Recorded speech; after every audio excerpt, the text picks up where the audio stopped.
ओम अज्ञानतिमिरान्धस्य ज्ञानाञ्जनशलाकया चक्षुरुन्मिलितं येन तस्मै श्रीगुरवे नमः। श्रीचैतन्यमनोभीष्टं स्थापितं येन भूतले स्वयं रूप कदा मह्यं ददाति स्वपदान्तिकं। वन्देऽहं श्रीगुरो श्रीयुतपदकमलं श्रीगुरून् वैष्णवांश्च श्रीरूपं साग्रजातं सहगण रघुनाथान्वितं तं सजीवं साद्वैतं सावधूतं सहजन स्वाद्वैतं सावधूतं परिजन सहितं कृष्ण चैतन्य देवं श्री राधा कृष्ण पादान् सहगण ललिता श्री विशाखान्वितांश्च। हे कृष्ण करुणा सिंधो दीनबंधो जगतपते गोपेश गोपिका कांत राधा कांत नमोस्तुते। तप्त कांचन गौरांगी राधे वृंदावनेश्वरी व्रजभानुसुते देवी प्रणमामि हरिप्रिये। वाञ्छा कल्पतरुभ्यश्च कृपा सिन्धुभ्य एव च पतितानां पावनेभ्यो वैष्णवेभ्यो नमो नमः। श्री कृष्ण चैतन्य प्रभो नित्यानंद श्री अद्वैत गदाधर श्रीवासादि गौर भक्त वृंद हरे कृष्ण कृष्ण कृष्ण हरे हरे हरे राम राम राम हरे हरे। हरे कृष्ण। श्रीला प्रभुपाद की जय। श्री भगवद गीता की जय। सदगुरुदेव की जय। हरे कृष्ण।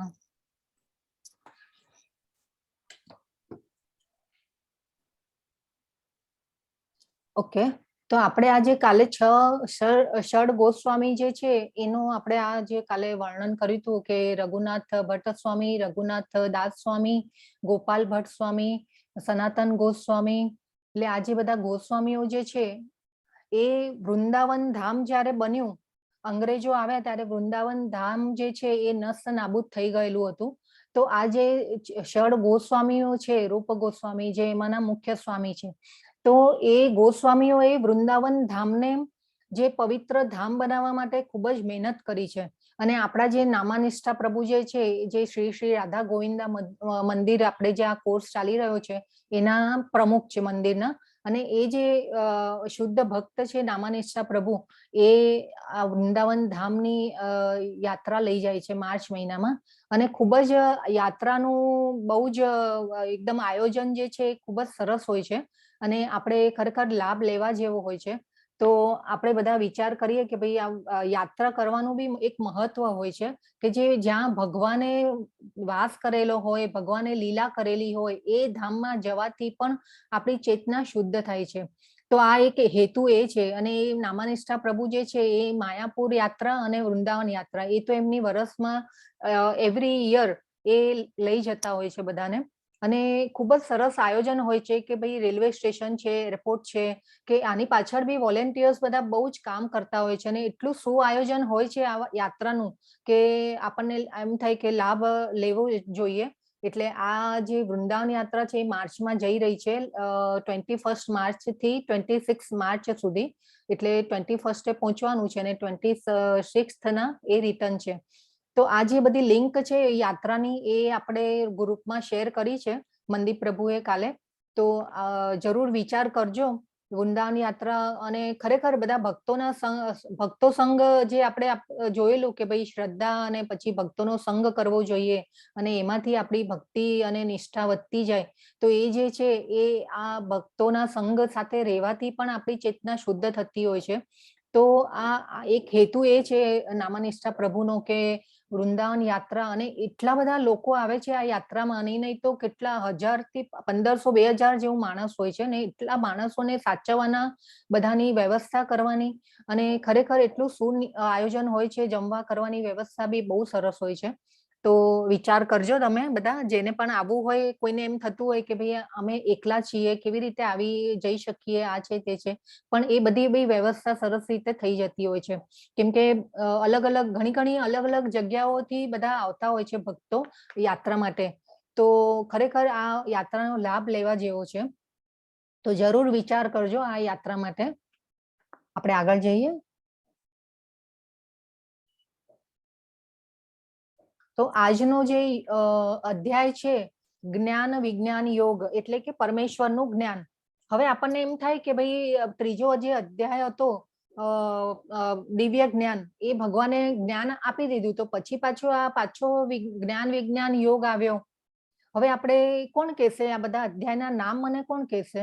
હરે કૃષ્ણ. કોને યાદ છે પહેલો, બીજો, ત્રીજો અધ્યાય, જે 6 અધ્યાય આપણે અત્યાર સુધી જોઈ ગયા, એ બધાના નામ કોને યાદ છે? હરે કૃષ્ણ. કોઈ કહેશે? સૈન્ય નિરીક્ષણ. યસ પ્રભુ, યસ, હરી બોલ. પછી બીજો અધ્યાય? બીજો ગીતાનો સાર. ગીતાનો સાર. બરાબર છે, ખૂબ સરસ. ગીતાનો સાર. હા, ત્રીજો અધ્યાય? પછી કર્મયોગ. વાહ, કર્મયોગ. ખૂબ સરસ. યસ, હરી બોલ. પછી ચોથો અધ્યાય? દિવ્ય જ્ઞાન. દિવ્ય Yes. જ્ઞાન. ખૂબ સરસ.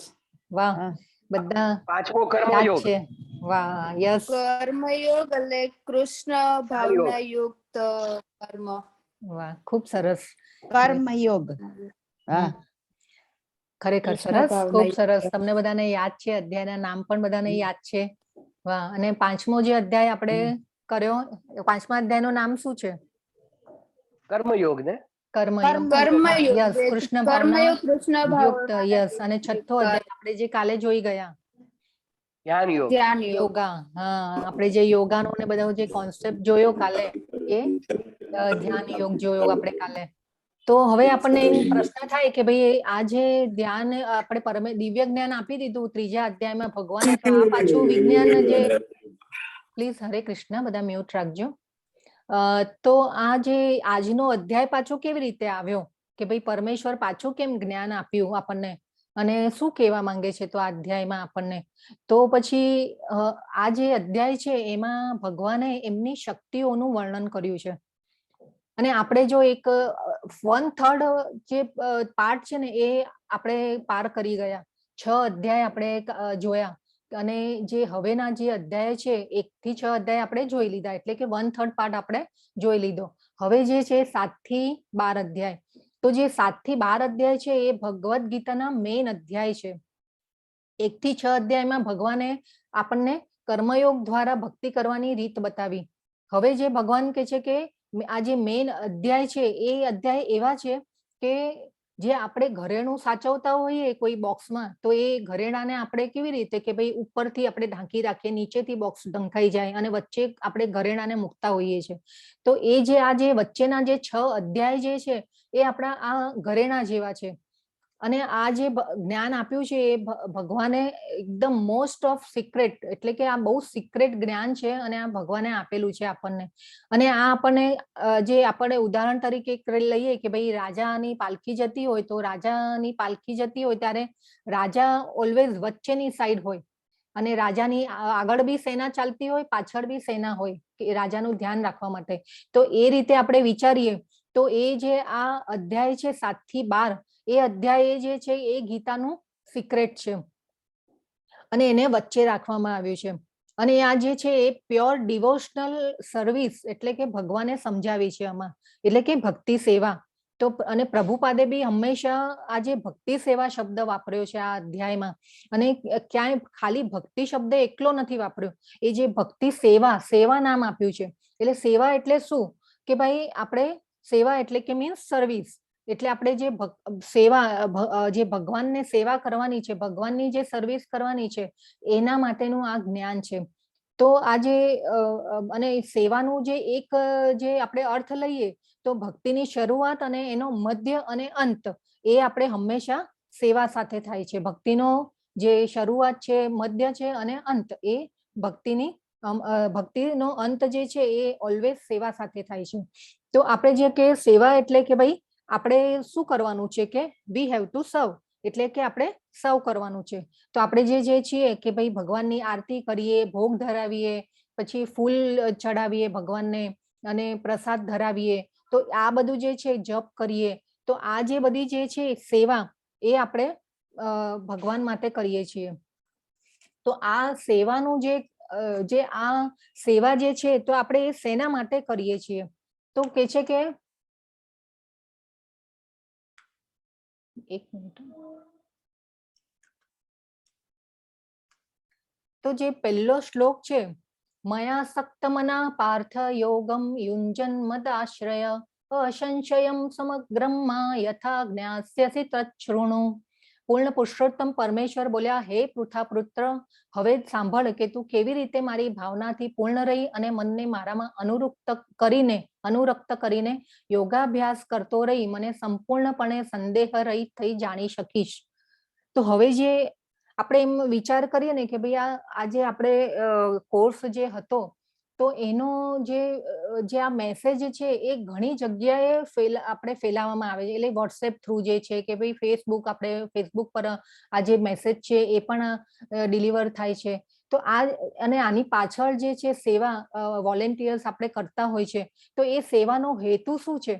તો આમાં જે કે છે કે ભાઈ મયા સક્ત મનઃ પાર્થ, એટલે પૂર્ણ પુરુષોત્તમ પરમેશ્વર ભગવાન કે છે કે મારી ભાવનાથી મયા સક્ત એટલે મારામાં, પાછો જો મયા શબ્દ આવ્યો એટલે કે મારામાં આસક્તિ, મારામાં મન લગાવીશ.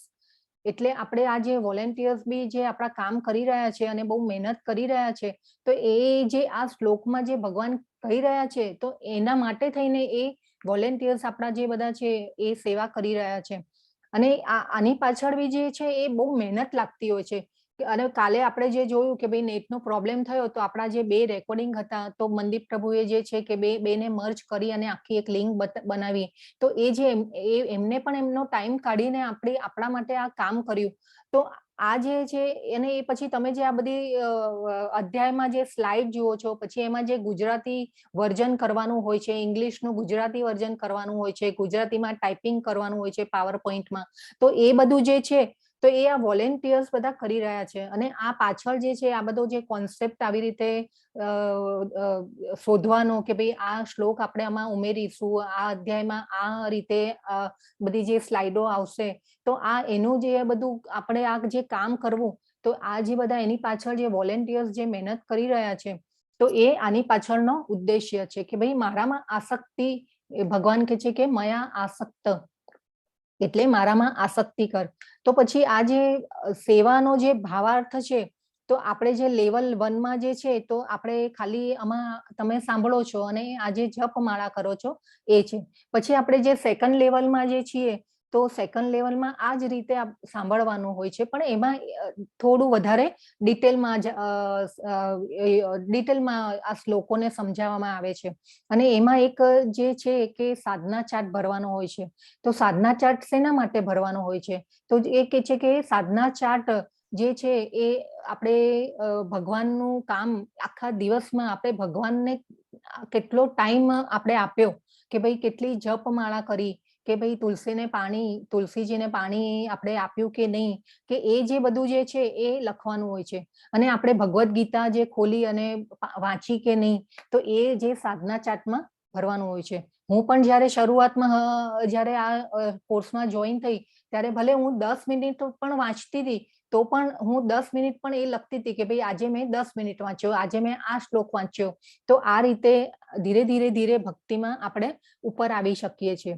તો આ જે સાધના ચાર્ટ જે છે અને આ જે શ્લોક જે છે, શ્લોકની પણ એક સેવા છે. આપણે જે 8 વાગ્યાની બેચ અને 4 વાગ્યાની જે બેચ છે એમાં પણ જે અધ્યાયની પહેલા જે અધ્યાયનું લેક્ચર હોય એ પહેલા આપણે આ અધ્યાયના શ્લોકો બોલાતા હોય છે. આપણી આ જે 4 વાગ્યાની જે બેચ છે એમાં આપણે આ જે પહેલી શરૂઆત છે એટલે આપણે એમાં સ્ટાર્ટ નથી કર્યું. એટલે આ જે શ્લોકો જો જેને પણ આવડતા હોય એ બધા શ્લોકોની સેવા પણ આજે બોલીને આપી રહ્યા છે. તો આ જે અલગ અલગ જે સેવાઓ છે તો એ જે ભગવાનમાં આસક્તિ એટલે કે ભગવાનમાં આપણું મન લગાવવાનું છે, તો એ આ જે શ્લોકનો જે ભાવાર્થ છે એ આપણને આમાંથી મળે છે કે આ જે બધી સેવા આપી રહ્યા છે બધા, તો એ શેના માટે કરી રહ્યા છે? કેમ કે ભગવાન કહે છે કે આવો ભક્ત મને બહુ વાલો છે કે જે મારા જ્ઞાનને ફેલાવે છે. તો એ ભગવાન જે કહે છે કે આ તું મારામાં આસક્તિ લગાવ. એટલે ભગવાને પણ અર્જુનને પણ કીધું કે ભાઈ યુદ્ધ તો લડવું જ પડશે. તો આ જે 7 થી 12 અધ્યાય છે તેમાં આપણે ભક્તિમય સેવાની આપણે જાણકારી મળશે. અને આ જે આજનો જે અધ્યાય છે એમાં ભગવાને પોતાની શક્તિઓનું વર્ણન કર્યું છે. અને આ જે તમે લોકો બી જે આવ્યા છો કોર્સમાં જોઈન થયા છો, તો એ જે જોઈન થયા તો એ તમારામાં થોડીક શ્રદ્ધા હતી ત્યારે તમે જોઈન થયા. પછી જે આ અત્યારે આજે બી 7મા દિવસે બી તમે જે દ્રઢ અને નિશ્ચય સાથે જોઈન થયેલા છો, તો એ પણ તમારી ભગવાનમાં સુકૃતિ, આને જે કહેવાય કે સુકૃતિ. હવે આપણે સમજીએ કે સુકૃતિ એટલે શું. તો સુકૃતિ એટલે કે કેટલાય જન્મોના એવી સુકૃતિ ભેગી થાય ત્યારે આવો અવસર મળે આપણને, અને ભગવાનમાં આપણું ધ્યાન લાગે અને આપણને ભગવદ્ ગીતા સમજવાની ઈચ્છા થાય. તો સુકૃતિમાં પણ જ્ઞાત અને અજ્ઞાત બે સુકૃતિ હોય છે. તો જ્ઞાત જે અજ્ઞાત સુકૃતિમાં એવું આવે કે આપણને સપોઝ કોઈ ભક્ત હોય અને એમને કઈ ભક્તિ સેવા રૂપે આપણે જે પ્રસાદ ધરાવેલો હોય એ આપણને આપે, અને આપણે તો ઘણીવાર એમ થાય કે ભાઈ આ ટેસ્ટ માટે ખાઈ લેતા હોઈએ, પણ એ જે આપણે ખાઈ લીધો ભગવાનનો પ્રસાદ, તો એ પણ એ આપણી એક અજ્ઞાત સુકૃતિ થઈ ગઈ, એક ભગવાનની સુકૃતિ મળી ગઈ કે આ આપણે ભગવાનનું કાર્ય કર્યું. પછી જે છે જ્ઞાત સુકૃતિ, તો આપણે જે જાણી કરીને જે આપણે ભગવાન માટે કામ કરીએ છીએ, તો એ બધી આપણે જે કર્મ કરીએ છીએ એ સુકૃતિ થઈ. તો આ આપણે ઘણીવાર એમ થાય કે રસ્તામાં જતા હોય અને કોઈ મંદિર આપણે હોય ને એમાં ત્યાં કીર્તન ચાલતા હોય, તો એ પણ આપણે કાનથી આપણે સાંભળ્યું, તો એ પણ જે છે એ આપણી અજ્ઞાત સુકૃતિ થઈ કે એ ભગવાનના શબ્દો જે છે એ પણ આપણા કાનમાં પડ્યા. તો આ જે જ્ઞાત અને અજ્ઞાત સુકૃતિ, એટલે જે સુકૃતિ છે એ આવી રીતે ભગવાનની જો કૃપા હોય તો જ આ સુકૃતિ આપણને મળે. તો આપણે આગલા પણ અધ્યાયમાં આપણે સમજીશું. અને જે તમે બધા જો છે, તમે બધા જે આવ્યા છો આ દ્રઢ નિશ્ચય સાથે, તો એ તમે જે છો એ ભગવાનના ભક્તો કેવા છો કે ભાઈ cream out of the cream, cream out of the cream એવા ભક્તો છો કે જે અત્યારે તમે આનો લાભ લઈ રહ્યા છો. તો એ કેવી રીતે કે ભાઈ હજારો મનુષ્યો છે, આપણે આગળના શ્લોકમાં જોઈશું. એટલે આ જે છે સુકૃતિનો આપણે મિનિંગ સમજવાનો છે કે આ સુકૃતિ એટલે શું. એટલે આપણે જે આ છે પૂર્ણ પુરુષોત્તમ ભગવાન કે છે કે મારામાં આશ્રય લે અને તું મને, અને આ જે તત્શૃણુ એટલે કે સાંભળ, મને તું સાંભળ. હવે આપણને ઘણી વાર થાય, અને પછી જો ભગવાન કે છે કે અસંશયમ સમગ્રમમાં યથા યાજ્ઞેયસી તત્શૃણુ. હવે અસંશયમ સમગ્રમમાં, તો અસંશયમ એટલે નિસંદેહ, એટલે કે શંકા વગર, શંકા વગર તું મને મારી ભક્તિમાં લીન થા. જો આપણે આ ભગવદ્ ગીતાના જ્ઞાનને આપણે શંકાની રીતે જોઈશું કે ભાઈ આ બધું તો શું છે એમ, આ જે ભગવાને કીધેલું જે જ્ઞાન છે એની ઉપર આપણે શંકા ન કરવી જોઈએ. હવે જો આપણે એ રીતે સમજીએ તો ભગવાન અર્જુન જે છે એ ભગવાનને અલગ અલગ નામથી બોલાવે છે. ઘણીવાર કે છે કે ભાઈ કેશવ, પછી ઘણીવાર કે છે કે ભાઈ મધુસૂદન, કોઈ શ્લોકમાં મધુસૂદન છે, કોઈ શ્લોકમાં કેશવ છે. તો એ અર્જુન કેમ કે છે ભગવાનને અલગ અલગ નામોથી બોલાવે છે, એનો પણ એક હેતુ છે. એટલે આ જે અર્જુન જે છે એ કે છે કે એ કેશવ નામ શેના માટે છે. આ જે અસંશયમ શબ્દ છે ને, શંકા, શંકા એટલે કે એટલે એક ટાઈપનો અસુર, એટલે આસુરી વૃત્તિ, અસુર જે કહેવાય, અસુરો. શંકા એટલે એ રીતે આપણે સમજીએ તો અર્જુન જે છે એ ભગવાનને કે છે કે મારી શંકા એટલે કે જે અસુરો જેવી શંકા છે મારી, એ શંકાઓનું તમે નાશ કરો, એટલે મારી શંકાનું તમે નિવારણ કરો. તો જે કેશવ જે નામ છે એ ભગવાનને એમ કે છે કે કેશવ એટલે કે કેશી દૈત્ય નામનો ભગવાને રાક્ષસનો વધ કરેલો. એટલે એ જે અર્જુન કહેવા માંગે છે કે ભાઈ અહીંયા એ જે કેશી દૈત્ય નામનો જે રાક્ષસનો વધ કરેલો, તો એવી આ જે શંકા જે છે મારી, રાક્ષસ જેવી શંકા છે એને તમે દૂર કરો. તો એ રીતે પછી જે કે છે કે મધુસૂદન કોઈ શ્લોકમાં કે છે, તો મધુસૂદન એટલે કે મધુ નામના રાક્ષસને એમને માર્યો તો ભગવાને, એટલે એમને મધુસૂદન તરીકે સંબોધન કરે છે અર્જુન. તો હવે ઘણીવાર આપણને એમ થાય કે ભાઈ આપણી પાસે કરોડો રૂપિયા છે અને આપણે ભક્તિ નહીં કરીએ તો ચાલે, આપણે પૈસા કમાઈ લઈશું ને આપણે આપણી જાતને સિક્યોર કરી લઈશું તો પછી ચાલશે, આપણે ભક્તિ નહીં કરીએ તો શું ચાલશે. તો આપણને એ પ્રશ્ન થાય. તો પણ એ જે આપણે વિચારીએ કે ભાઈ કરોડો રૂપિયા છે પણ કાલ ઉઠીને કોઈ સિરિયસ ડિસીઝ આવી ગયો તો આપણે એ રૂપિયાને કરવાનું શું. તો આપણે એ રીતે સમજવાનું છે કે આપણે જે છે એક જ ભગવાનનો જો આશ્રય લઈશું તો આપણે નિશ્ચિંત રહી શકીશું. કંઈ પણ આપણે કોઈ પણ પોઝિશનમાં આપણને એમ થાય કે ભાઈ આપણે એક ભગવાન ઉપર શ્રદ્ધા રાખવાની છે કે કંઈ પણ થાય તો ભગવાન મારી સાથે છે. તો આ રીતે આ શ્લોકનો સાર છે. પછી જે છે બીજો શ્લોક છે, જ્ઞાનમ તેહમ સવિજ્ઞાનમ ઇદમ વક્ષ્યામ્ય શેષતઃ યજ્ઞાત્વા નેહ ભૂયોન્ય જ્ઞાતવ્યમવિવશિષ્યતે. હવે હું તને પૂર્ણ રૂપે ઇન્દ્રિય ગમ્ય તથા દિવ્ય એમ બંને જ્ઞાન વિશે કહીશ. આ જાણ્યા પછી તારે જાણવા યોગ્ય કશું જ બાકી રહેશે નહીં. હવે ભગવાન કે છે કે હું ઇન્દ્રિય ગમ્ય એટલે કે આપણી સેન્સીસ, એટલે એક આપણી સેન્સીસ હોય તેના દ્વારા જાણી શકાય, અને બીજું જે છે એ આપણી ઇન્દ્રિયોથી પરે છે. એટલે એ જે બે જ્ઞાન છે, એક આપણી સેન્સીસ દ્વારા જે આપણે જાણી શકીએ એનું જ્ઞાન, અને એક ઇન્દ્રિયોથી પરે છે એવું જ્ઞાન હું તને કહીશ. તો ભગવાન જે આગળ કીધું કે તત્ શૃણુ એટલે કે હવે તું સાંભળ. જો હવે આ જે શ્લોક છે, ત્રીજો શ્લોક, મનુષ્યાણામ સહસ્ત્રેષુ કશ્ચિદ યત્તતિ સિદ્ધયે યતતામપી સિદ્ધાનામ કશ્ચિન્મા વેત્તિ તત્વતઃ. હજારો મનુષ્યોમાંથી કોઈ એક સિદ્ધિ પામવા પ્રયત્ન કરે છે, અને આ પ્રમાણે સિદ્ધિ પ્રાપ્ત કરનારામાંથી ભાગ્યે જ કોઈ એક મને વાસ્તવમાં જાણે છે. તો હવે આપણે એક જોઈએ કે આ હજારો મનુષ્યોમાંથી હવે આ જે કોર્સનો જે મેસેજ છે એ ઘણી જગ્યાએ પહોંચે છે, વિશ્વના ખૂણે ખૂણેમાં જે ગુજરાતી લોકો છે બધાની પાસે પહોંચે છે, પણ એમાંથી કેટલા આ કોર્સમાં જોડાઈને રહે છે અને જોડાય છે. તો આપણે એક વસ્તુ આ સમજવાનું છે કે આ શ્લોક બહુ ઇમ્પોર્ટન્ટ છે. આપણે બધા એ વિચારવાનું છે કે આપણે જ બધા કેમ અહીંયા છીએ, બીજા બધા જે છે આટલા હજારો મનુષ્યોમાંથી આપણે જ આટલા જ, હવે અત્યારે જો પાર્ટિસિપન્ટ્સમાં 70 જણા દેખાય છે મને, તો આપણે જે છીએ આ આટલા જ અહીંયા કેવી રીતે છીએ? તો આપણે એ વિચારવાનું છે કે આ જે આપણને સુકૃતિ મળી, ભગવાનની કૃપા મળી, એના માટે થઈને અહીંયા છે. હવે જો અહીંયા આપણે બાજુમાં ચિત્ર છે કે ભાઈ મેરેથોન, તો જે આ મેરેથોનનું ચિત્ર છે એ હજારો લોકો દોડતા હોય છે, પણ પછી ધીરે ધીરે કરીને થાકી અને લક્ષ્ય સુધી કેટલા પહોંચી શકે છે? તો આ જે છે ભગવાન કહે છે કે હજારો મનુષ્યોમાંથી કોઈ એક સિદ્ધિ પામવા પ્રયત્ન કરે છે, અને આ પ્રમાણે સિદ્ધિ પ્રાપ્ત કરનારામાંથી ભાગ્યે જ કોઈ એક મને વાસ્તવમાં જાણે છે. તો ભગવાન આ જે સુકૃતિ જે છે એ આપણે સમજવાનું છે કે આ સુકૃતિ આપણને મળી કેવી રીતે? તો આ ભગવાનની કૃપાથી જ મળે છે આપણને સુકૃતિ. તો આપણે આજે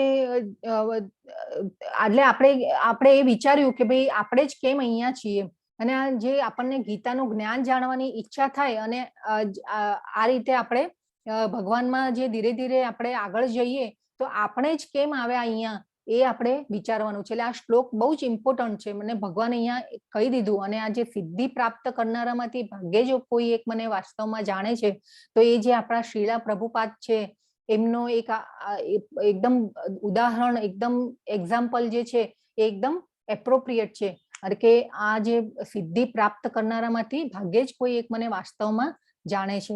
અને આપણે કાલે પણ વાત થઈ ગઈ હતી કે આપણે જે ટાર્ગેટ રાખવાનો છે એ ભગવાનની રાસલીલામાં સંમેલિત થવાનો એક ટાર્ગેટ રાખવાનો છે, અને એ પ્રમાણે આપણે ઉપર આગળ ઉચ્ચ ગતિ કરવાની છે. હવે જે છે કે આધ્યાત્મિક વિજ્ઞાનમાં જિજ્ઞાસુ સાચા ગુરુ નિયમનાત્મક સિદ્ધાંતો. તો હવે જે આ છે કે ભાઈ જે છે નો મીટ ઇટિંગ, નો ગેમ્બલિંગ એટલે કે જુગાર ન રમવો, મીટ એટલે માંસ ન ખાવું, પછી આ જે ઇન્ટોક્સિકેશન, ન ઇલિસિટેડ સેક્સ, એટલે આ જે બધા છે એ આપણે જપમાળા કરતા હોઈએ પણ પછી જો આ બધું કરતા હોઈએ તો એનો કોઈ અર્થ સરતો નથી. તો આ આપણે જે નિયમો જે છે એને ફોલો કરવાના છે. ચોથો શ્લોક જોઈએ. ભૂમિરાપો નલો વાયુ ખમ્મનો બુદ્ધિરેવ ચ અહંકાર ઇતિયમ મે ભિન્ના પ્રકૃતિરષ્ટધા. હવે ભગવાન કે છે પૃથ્વી, જળ, અગ્નિ, વાયુ, આકાશ, મન, બુદ્ધિ તથા અહંકાર એ 8 અમારી વિભિન્ન ભૌતિક શક્તિઓ છે. તો આપણને ભગવાન આ જો હવે શ્લોકથી ભગવાન કહે છે કે આ બધી જે શક્તિઓ છે મારી, હવે આપણને એમ થાય કે આપણને જે દેખાતું નથી એ આપણે સાચું માનતા નથી, એટલે આપણને પ્રશ્ન થાય કે ભાઈ ભગવાન ક્યાં છે? આપણને દેખાતા નથી, એટલે ઘણીવાર આપણને ઘણાને એમ થાય છે કે ભાઈ ભગવાન છે જ નહીં. તો આ જે ભગવાન કે છે કે મને જાણવું હોય તો મને કેવી રીતે જાણી શકો તમે? તો હવે આ જે પૃથ્વી, જળ, અગ્નિ, વાયુ, આકાશ એટલે જે કે પંચતત્વ, તો આ જે પંચતત્વ જે છે એ છે આપણે ભૌતિક જગતને બનાવનારા ઘટકો છે, અને ભગવાનની અલગ અલગ શક્તિઓ છે. આ પૃથ્વી, જળ, અગ્નિ, વાયુ, આકાશ એટલે કે આ ભગવાનની અપરા શક્તિ છે. હવે પછી મન, બુદ્ધિ તથા અહંકાર એ જે છે એટલે આ પૃથ્વી, જળ, અગ્નિ, વાયુ, આકાશ એ સ્થૂળ શક્તિ થઈ અને મન, બુદ્ધિ તથા અહંકાર એ જે છે એ સૂક્ષ્મ શક્તિ થઈ ભગવાનની. તો અને આ જે જીવ જે છે એ ભગવાનની ચડિયાતી શક્તિ છે.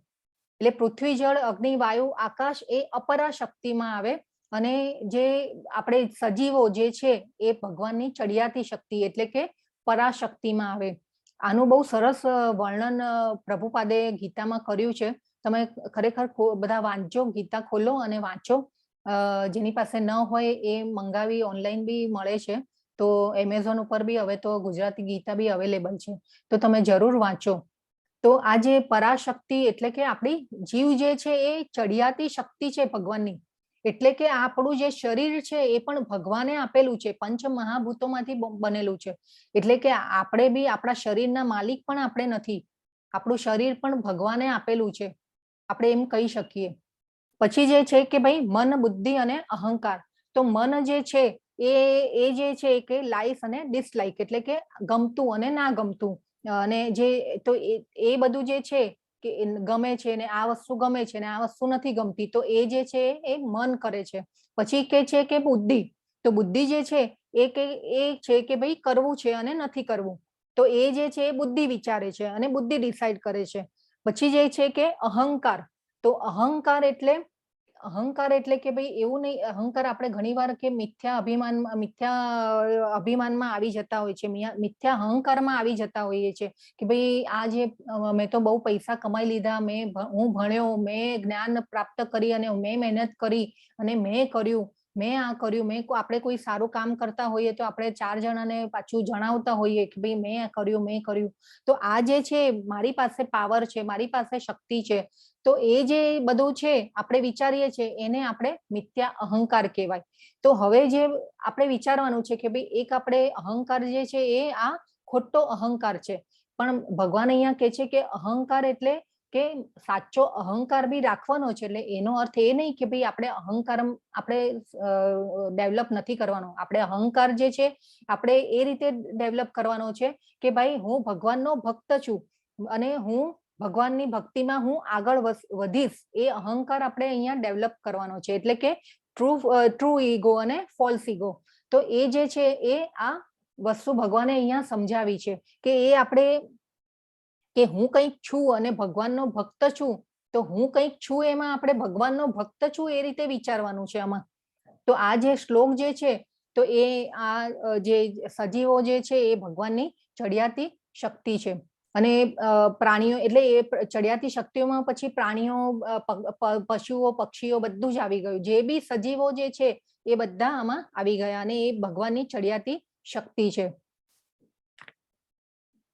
પછી ભગવાન કે છે એતદ્યોનિની ભૂતાની સર્વાણિ ત્યુપધારય અહમ કૃષ્ણસ્ય જગતઃ પ્રભવઃ પ્રલયસ્તથા.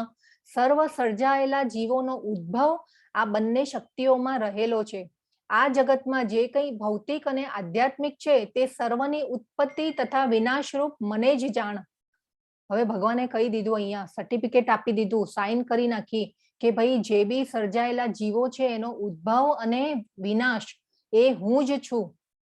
સર્વની ઉત્પત્તિ તથા વિનાશ રૂપ મને જ જાણે, ભગવાને અહીંયા કહી દીધું. તો આ જે છે, આ જે બાજુમાં ફોટો છે એ આપણે જોઈ ગયા હતા આગળ. શું કે છે આ ફોટાનું જે રહસ્ય છે એ શું છે? આપણે જોયેલું ગૌલકા ચાર્ટમાં. કોણ કહેશે? હરે કૃષ્ણ. બધા અનમ્યુટ કરો, બધા પોતપોતાને. હરે કૃષ્ણ. આ જે ચિત્ર છે એ આપણે ગોલોકા ચાર્ટમાં જોઈ ગયા છે કે આ બધા શું છે? હરે કૃષ્ણ. કોઈ કહેશે?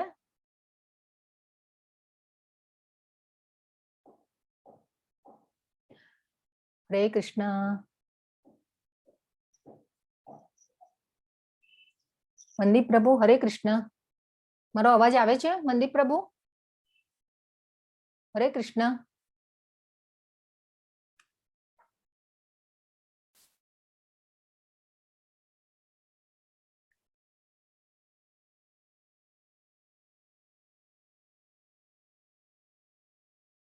आपण ज्या नंबरशी संपर्क करू इच्छिता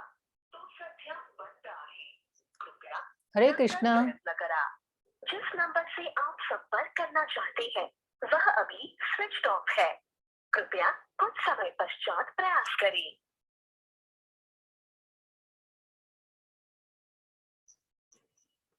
हरे कृष्णा।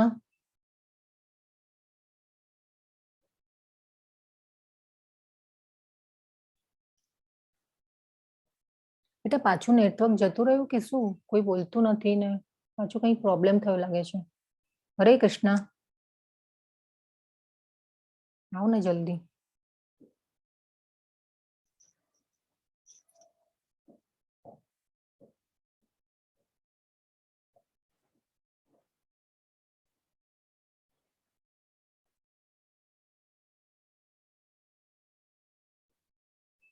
पण ज्या नंबरशी संपर्क करू इच्छिता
હા પ્રભુ શું થયું?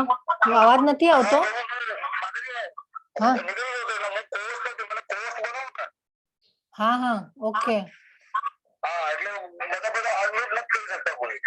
અચ્છા.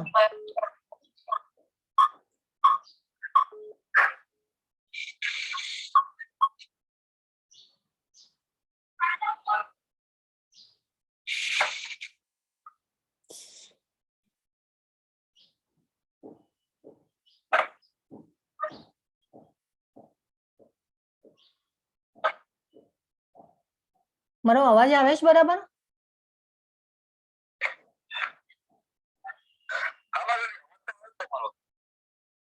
મેં તમને બનાવ્યા co-host. આજે મારા એરિયામાં બી નેટવર્કનો પ્રોબ્લેમ છે. થયા તમે હા માતાજી. હા. હરે કૃષ્ણ. હરે કૃષ્ણ. થઈ ગયું ને? હા ઓકે. હરે કૃષ્ણ. સોરી જરા મારા છે ને એરિયામાં પણ પ્રોબ્લેમ છે નેટવર્કનો. ઓકે. તો આ તમને બધાને આગળનો શ્લોક સમજાયો ને કે અવાજ નતો આવ્યો? ના બરાબર આવ્યો છે. તો અવાજ. બરાબર બરાબર. છે. ખાલી અમે લોકો અનમ્યુટ નતા થતા. મ્યુટ અચ્છા, કર્યું તું અચ્છા. મેડમ તમારે ત્યાંથી. Okay okay. હા હા હા. ભલે. ઓકે. તો આપણે હા હા ભલે ભલે. હા હા થઈ ગયું ઓકે. મંદિર પ્રભુ હવે હા હવે પ્લીઝ મ્યુટ કરી દો ને બધા પોતપોતાને. પાછું હા વચ્ચે માતાજી વચ્ચે અવાજ આવે છે. હા ઓકે. હવે જે આ બોલો કે કોને આ યાદ છે કે ભાઈ આ જે ભગવાનનું છે આપણે આ જોયું તું ગોલોકાચાર. વિષ્ણુજી કારણો દક્ષાઈ વિષ્ણુજીના અનંત બ્રહ્માંડ. યસ. કોણ બોલ્યું માતાજી? છાયા જોશી. યસ હરી બોલ. ખૂબ સરસ. તો આ જે આપણે ગોલોક ચાર્ટમાં જોયેલો હરે ભાઈ કૃષ્ણ. હા હરે કૃષ્ણ. તો આપણે આજે ગોલોક ચાર્ટમાં જોયું હતું કે ભાઈ ભગવાન જ્યારે શ્વાસ ઉચ્છ્વાસ બહાર કાઢે છે ત્યારે એમના રંધ્રોમાંથી બ્રહ્માંડો ઉત્પન્ન થાય છે અને જ્યારે શ્વાસ લે છે ત્યારે એ બધા નાશ પામે છે. તો આ જે અવધિ જે છે એ બહુ લાંબી હોય છે અને એટલે આજે આપણે જોયેલું ગોલોક ચાર્ટમાં. હવે આજે આ જે છે કે ભાઈ ભગવાન કહે છે કે સર્વ સર્જાયેલા જીવોનો ઉદ્ભવ આ બંને શક્તિઓમાં રહેલો છે. આ જગતમાં જે કંઈ ભૌતિક અને આધ્યાત્મિક છે તે સર્વની ઉત્પત્તિ તથા વિનાશરૂપ મને જ જાણ. તો આપણે અહીંયા સમજવાનું છે કે ભાઈ હવે આપણે પહેલા ઘણીવાર છે ને આપણે ઘણાની બહુ પહેલા સાંભળેલું કે ભાઈ જે કેમિકલના સંયોજનથી પહેલા એક કોષી જીવ થયો, પછી એમાંથી બહુકોષી જીવ થયા, અને એ પછી ધીમે ધીમે ઉત્ક્રાંતિ થઈ અને એમાંથી પછી વાનરો ઉત્પન્ન થયા, અને એ વાનરોમાંથી પછી મનુષ્ય જાતિનો જન્મ થયો. તો આપણે આવું બી સાંભળેલું છે. તો આ બધું શું તો આ જે છે એ મન ઘડંત જે છે વિચારો, જે આ ડાર્વિનનો નિયમ જે હતો, એટલે આ રીતે છે ને બધા ઘણા સાયન્ટિસ્ટો એને આવી રીતે બધું આવી રીતે ઉદ્ભવેલું છે આવી વસ્તુઓ. પણ અહીંયા ભગવદ્ ગીતામાં ભગવાને આનું પ્રમાણ આપી દીધું છે આપણને કે સર્વ સર્જાયેલા જીવોનો ઉદ્ભવ અને જે વિનાશ છે એ હું જ છું. તો આ આપણે સમજવાનું છે કે આ ભગવાને એક આપણે સર્ટિફિકેટ આપી દીધો, અને જે પ્રકૃતિનો કંટ્રોલર જે છે એ ભગવાન જ છે. અને સૂર્ય, ચંદ્ર, જે ગ્રહો, બ્રહ્માંડો, જે એમના આકાશમાં કે જે બધે ગ્રહો અને બ્રહ્માંડો જે ઉત્પન્ન થાય છે, તો એનું બી નિયંત્રણ જે છે એ ભગવાનના હાથમાં જ છે. એટલે પ્રકૃતિ પણ ભગવાનના નિયંત્રણમાં છે. એટલે આપણે જે છે એ આપણે કોઈ પ્રકૃતિના કંટ્રોલર નથી. એટલે આપણે એમ વિચારીએ કે ભાઈ આપણે ઈચ્છીએ એમ જ બધું થાય અને આપણે ધારીએ એમ જ થાય, તો એ વસ્તુ શક્ય નથી. તો એ જે ભગવાનનું બધું ભગવાનના જ નિયંત્રણમાં છે. તો એ વસ્તુ આપણે અહીંયા સમજવાની છે. 7મો શ્લોક. મત્તઃ પરતરમ તરન્નાન્યत् કિં કિંચિદસ્તિ ધનંજય મયી સર્વમિદં પ્રોતમ સૂત્રે મણિગણા ઇવ. હે ધનંજય, મારાથી શ્રેષ્ઠ એવું કોઈ તત્વ સત્ય નથી. જેવી રીતે મોતી દોરામાં ગૂંથાયેલા રહે છે તેવી રીતે સર્વ કંઈ મારા આધારે રહેલું છે. હવે અહીંયા જો મતઃ પરંતરત ના અન્ય પરંતરન ના અન્યત કિંચિદસ્તિ ધનંજય. હવે જે મારા કરતા, મારા ના અન્યત ભગવાને શબ્દ અહીંયા યુઝ કર્યો છે સંસ્કૃત, ના અન્યત એટલે મારા કરતા કોઈ શ્રેષ્ઠ નથી. અને જેમ સૂત્રે મણી ગણા ઇવ એટલે કે જે માળામાં પરોવાયેલા જે મોતી છે એ જેવી રીતે માળામાં મોતી જે છે દોરામાં ગૂંથાયેલા રહે છે તેવી રીતે સર્વ કંઈ મારા આધારે રહેલો છે. આ પાછું બીજું પ્રમાણ આપ્યું આપણને ભગવાને કે જે જીવો છે એ બધા મારા દ્વારા જ ઉત્પન્ન થાય છે, અને મારા જે મોતી જેમ દોરામાં પરોવાયેલા હોય છે એવી રીતે જ મારા આધારે જ બધું રહેલું છે. એટલે કે પ્રકૃતિ, જીવ, જે આપણે સમજ્યા, સમય, એ બધું શું છે? તો ભગવાન કહે છે કે હું જ છું. ભગવાને આપણને ક્લિયર કટ કહી દીધું છે કે ભાઈ સર્વ કાંઈ જે છે એ મારા આધારે રહેલું છે. પછી કૃષ્ણ ભગવાન છે અને તે એક વ્યક્તિ છે, તેના કરતા કોઈ સુપિરિયર નથી. સંદર્ભો જે છે એ શ્રીમદ ભાગવતમ અને ભગવદ્ ગીતા અને બ્રહ્મ સંહિતામાં પણ આપેલા છે કે ભગવાન એક વ્યક્તિ તરીકે છે. એટલે આ પણ એક છે ને એક બહુ પ્રશ્ન જે છે એ બહુ મોટો છે કે ભાઈ ભગવાનને કોઈ ભગવાન તરીકે માનતું નથી, કે ભાઈ ભગવાન વ્યક્તિ તરીકે છે, એટલે એ આપણને જે છે એ કોઈ માનતું નથી. તો ભગવાન કહે છે કે મને કેવી રીતે તમે જાણી શકો કે હું છું એમ. એટલે એ આપણે કેવી રીતે જાણી શકીએ કે હું છું? હવે અત્યારે તો ભગવાનના ધામમાં ભગવાન લીલા કરી રહ્યા છે, પણ અત્યારે આપણે જ્યાં છીએ ત્યાં આપણે કેવી રીતે ભગવાનને જાણવાના છે? તો એ અહીંયા ભગવાન હવે કહેશે આગળ. અને આજે જે આનું પ્રમાણ જે છે એ શ્રીમદ ભાગવતમ, ભગવદ્ ગીતા અને બ્રહ્મ સંહિતા ત્રણેય ગ્રંથોમાં આપેલું છે. અને આપણે જે કૃષ્ણ અને અર્જુનનો જે સંવાદ થયો હતો ત્યારે પણ ભગવાન તો વ્યક્તિ તરીકે હાજર હતા. પછી જે આપણે છીએ એ પણ આપણે વ્યક્તિ તરીકે છીએ, તો પછી ભગવાન કેમ ન હોય? એ જો આપણે વિચારીએ તો આપણે એ મગજમાં રાખવાનું છે કે ભાઈ આ વસ્તુ ભગવાન વ્યક્તિ તરીકે છે. એટલે ભગવાન ઘણીવાર આપણે ઘણા લોકો એવા ગુરુઓ હોય છે કે ભાઈ આપણે જ ભગવાન છીએ અને ભગવાન તો નિરાકાર છે અને બ્રહ્મમાં ભળી જવાનું ને પ્રકાશમાં ભળી જવાનું ને આ બધા જે કોન્સેપ્ટ છે એ ભગવાન કહે છે કે એ જે કોન્સેપ્ટ આવ્યા છે એ નિરાકાર ભગવાન નથી. ભગવાનનો આકાર છે, ભગવાન વ્યક્તિ તરીકે પણ છે. એટલે ભગવાન અત્યારે પણ એમની ધામમાં લીલા અને અલગ અલગ બ્રહ્માંડોમાં એમની લીલાઓ ચાલતી જ હોય છે. તો ભગવાન કહે છે કે અહીંયા જે આપણે અત્યારે અહીંયા છીએ તો ભગવાનને આપણે અહીંયા કેવી રીતે જાણવાના? તો આપણે પહેલા બી સમજી ગયા કે ભાઈ જે પંચ મહાભૂત જે છે એ ભગવાનની શક્તિ એટલે કે ભગવાનની અપરાશક્તિ છે, અને જીવો જે છે સજીવો એ ભગવાનની પરાશક્તિ છે, એટલે કે ચડિયાતી શક્તિ છે. જો ભગવાને આપણને કેટલું મનુષ્ય જીવન આપ્યું છે, આપણે ભગવાનની ચડિયાતી શક્તિ છીએ, ભગવાને અહીંયા કહી દીધું. હવે ભગવાને કીધું કે રસોહમ અપ્સુ કૌંતેય પ્રભાસ્મિ શશિ સૂર્યયો પ્રણવઃ સર્વવેદેષુ શબ્દખે પૌરુષમ નૃષુ. રસોહમ અપ્સુ, રસો એટલે કે જે પાણીનો સ્વાદ હું છું. ભગવાન કે છે અહીંયા કે રસોહમ એટલે કે પાણીનો સ્વાદ હું છું. પ્રભાસ્મિ શશિ સૂર્યયો એટલે કે સૂર્ય અને ચંદ્રનો પ્રકાશ હું છું. પ્રણવઃ સર્વ વેદેષુ, સર્વ વેદોમાં શબ્દ હું છું. એ ભગવાન અહીંયા કે છે. અને છે એટલે કે આકાશ, આકાશ, આકાશનો શબ્દ, આકાશમાં શબ્દ હું છું. અને પૌરુષમ એટલે કે વ્યક્તિ તરીકે પણ હું જ છું. તો જે આ પાણીનો સ્વાદ જે છે, એટલે આપણે ઓલવેઝ પાણી પીતા હોય ને ત્યારે ભગવાનને યાદ કરવાના. તો ભગવાન કે છે કે પાણીમાં સ્વાદ હું છું. જે અને ચંદ્ર અને સૂર્યનો પ્રકાશ, તો જે ભગવાન કે છે કે સૂર્ય અને ચંદ્રનો પ્રકાશ પણ હું જ છું. અને ભગવાન તો એમ કે છે કે હવે પાણી, તો જેટલી વાર આપણે પાણી પીએ તો ભગવાનને યાદ કરવાના. આ ખૂબ જ ઇફેક્ટિવ પ્રોસેસ છે કે જ્યારે પણ પાણી પીએ ને ત્યારે આપણે આ મંત્ર બોલી અને પાણી પીવાનું.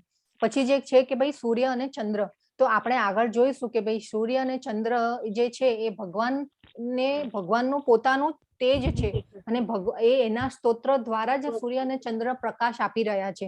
તો અને ઘણી આધ્યાત્મિક જગતમાં તો એવું કહેવાય છે કે ભાઈ ભગવાનનો જે પ્રકાશ છે એનાથી જ આધ્યાત્મિક જગત પ્રકાશિત છે. આપણે અહીંયા સૂર્ય અને ચંદ્રની જરૂર પડે, આપણા માટે ભગવાને સૂર્ય અને ચંદ્રની વ્યવસ્થા કરેલી છે, પણ આધ્યાત્મિક જગતમાં ભગવાન કહે છે કે મારું જે દેદીપ્યમાન તેજ છે, બ્રહ્મ જ્યોતિ જે છે, એનાથી જ આધ્યાત્મિક જગત પ્રકાશિત રહે છે, એવું ભાગવતમમાં અને બધામાં ઉલ્લેખ છે. તો આ રીતે આપણે સમજીએ કે ભાઈ પાણીમાં સ્વાદ હું છું, શશિ, સૂર્ય, ચંદ્ર. પછી જે ભગવાન કે છે કે ઓમકાર, ઓમકારમાં જે ઓમ છે એ પણ ઓમકાર પણ હું છું. એટલે આપણે જોતા હોઈએ કે ભાઈ ઘણીવાર આપણે આ જે શ્લોકો હોય છે, ભગવાનના જે મંત્રો હોય છે, તો એમાં ઓમ શબ્દનો ઉચ્ચાર થતો હોય છે. પહેલો જ શબ્દ ઓમ હોય છે કે ભાઈ ઓમ નમો ભગવતે વાસુદેવાય. ઓમ આપણે જે કાલે મંત્ર જોયો ઓમ પૂર્ણમદમ પૂર્ણમિદમ, તો એમાં પણ પહેલો ઓમ આવ્યો. પછી જે ગાયત્રી જે છે, ગાયત્રી માતાનો જે શ્લોક છે એમાં પણ ઓમ છે, ઓમ ભૂર્ભુવસ્વઃ તત્સવિતુર્વરેણ્યમ. તો એ જે રીતે છે એ કોઈ પણ શ્લોક હોય એમાં ઓમ થી ચાલુ થતો હોય છે. તો ભગવાન કે છે કે ઓમ શબ્દોમાં ઓમકાર પણ હું જ છું. પછી જે કે છે કે ભાઈ સામર્થ્ય, તો જે સામર્થ્ય છે એ સામર્થ્ય આપણે જે સારો આપણે કામો કરતા હોઈએ તો એમાં જે આપણે સક્સેસ માટે આપણે જે કામ કરતા હોઈએ તો એમાં સામર્થ્ય કોણ આપે છે? તો ભગવાન કે છે કે હું જ આપું છું. સામર્થ્ય પણ હું જ છું. અને બુદ્ધિ, સામર્થ્ય એ જે છે એ ભગવાન જ આપતા હોય છે. જો આપણે ભગવાનમાં મન લગાવીએ અને ભગવાનની ભક્તિ સેવામાં આગળ વધીએ તો ભગવાન એવી બુદ્ધિ આપે છે આપણને, ભગવાન સામર્થ્ય આપે છે કે આપણે જે કંઈ થોડી ઘણી ઈચ્છા હોય આપણી પૂરી કરી શકીએ. પણ જે ભગવાનમાં મન લગાવીએ અને ભક્તિ સેવા દ્વારા આપણે કર્મ કરીએ તો એ જે કર્મના ફળ હોય છે ભગવાન કે છે તું મને અર્પિત કર. અને આ રીતે જે ભક્તિ સેવામાં આપણે આગળ વધવાનું છે એ આ જે છે. તો સર્વ વેદેશુ એટલે સર્વ વેદોમાં પ્રણવઃ એટલે ઓમકાર હું છું, સર્વ વેદેશુ સર્વ વેદોમાં શબ્દ હું છું. તો આ જે રીતે આપણે અત્યારે જ્ઞાનની ચર્ચા કરી રહ્યા છીએ તો એ કોના? ભગવાનના શબ્દોની ચર્ચા કરી રહ્યા છે. તો આ રીતે આપણે ભગવાનને સમજવાના છે કે ભગવાન અહીંયા એમ કહી દીધું આપણને, આ પણ પ્રમાણિક આપી દીધું કે પાણીમાં સ્વાદ હું છું, સૂર્ય ચંદ્રનો પ્રકાશ હું છું, સર્વ વેદોમાં ઓમકાર હું છું, શબ્દ હું છું. તો આ જે રીતે આપણે ભગવાનને સમજવાના છે. જો હવે પછી ભગવાન કે છે હું પૃથ્વીની આદ્ય સુગંધ તથા અગ્નિની ઉષ્ણતા હું છું, જીવ માત્રનું જીવન તથા તપસ્વીઓનું તપ હું છું. હવે આપણે વરસાદ આવે છે ત્યારે આપણે જોયું છે કે ભાઈ માટીની સુગંધ એટલી આમ ખુશ્બુ એટલી સરસ આવતી હોય ને, આપણે આમ આપણું જે મન છે ને એ પ્રફુલ્લિત થઈ જાય. તો એવી જે સુગંધ આવતી હોય પછી જે ભગવાન કે છે કે અગ્નિની ઉષ્ણતા હું છું, અને એટલે હું જીવ માત્રનું જીવન તથા તપસ્વીઓનું તપ છું. તો એ ભગવાન એ તપસ્વીઓનું તપ જે છે એ ભગવાન કહે છે કે આપણે તપ સુધી તો ક્યારે પહોંચી શકશું? આપણે ભક્તિ સેવામાં જ્યારે આગળ વધીશું ત્યારે આપણે ભગવાન ના તપ એટલે કે વૈરાગ્ય સમાધિ જે આપણને સમજાવ્યું ભગવાને કે યોગ એટલે કે આપણે ભગવાન સાથેનું જોડાણ કરવાનું છે. અને આ જે છે ભગવાને એમની શક્તિઓનું આપણને અહીંયા પ્રમાણ આપી દીધું કે ભાઈ પાણીનો સ્વાદ હું છું, એટલે જ્યારે બી પાણી પીએ ત્યારે આપણે આ મંત્રને બોલીને પાણી પીવાનું. તો આ જે છે ઇફેક્ટિવ પ્રોસેસ છે, એનાથી આપણી ચેતના શુદ્ધ થાય છે. તો આ રીતે આપણે સમજવાનું છે.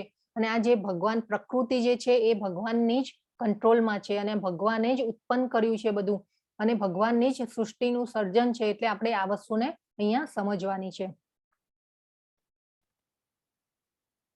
હવે અહીંયા કહે છે કે હે પૃથ્વીપુત્ર, જાણી લે કે હું જ સર્વ જીવોનું આદિ બીજ છું, બુદ્ધિમાનોની બુદ્ધિ છું અને સર્વ શક્તિશાળી પુરુષોનું તેજ હું છું.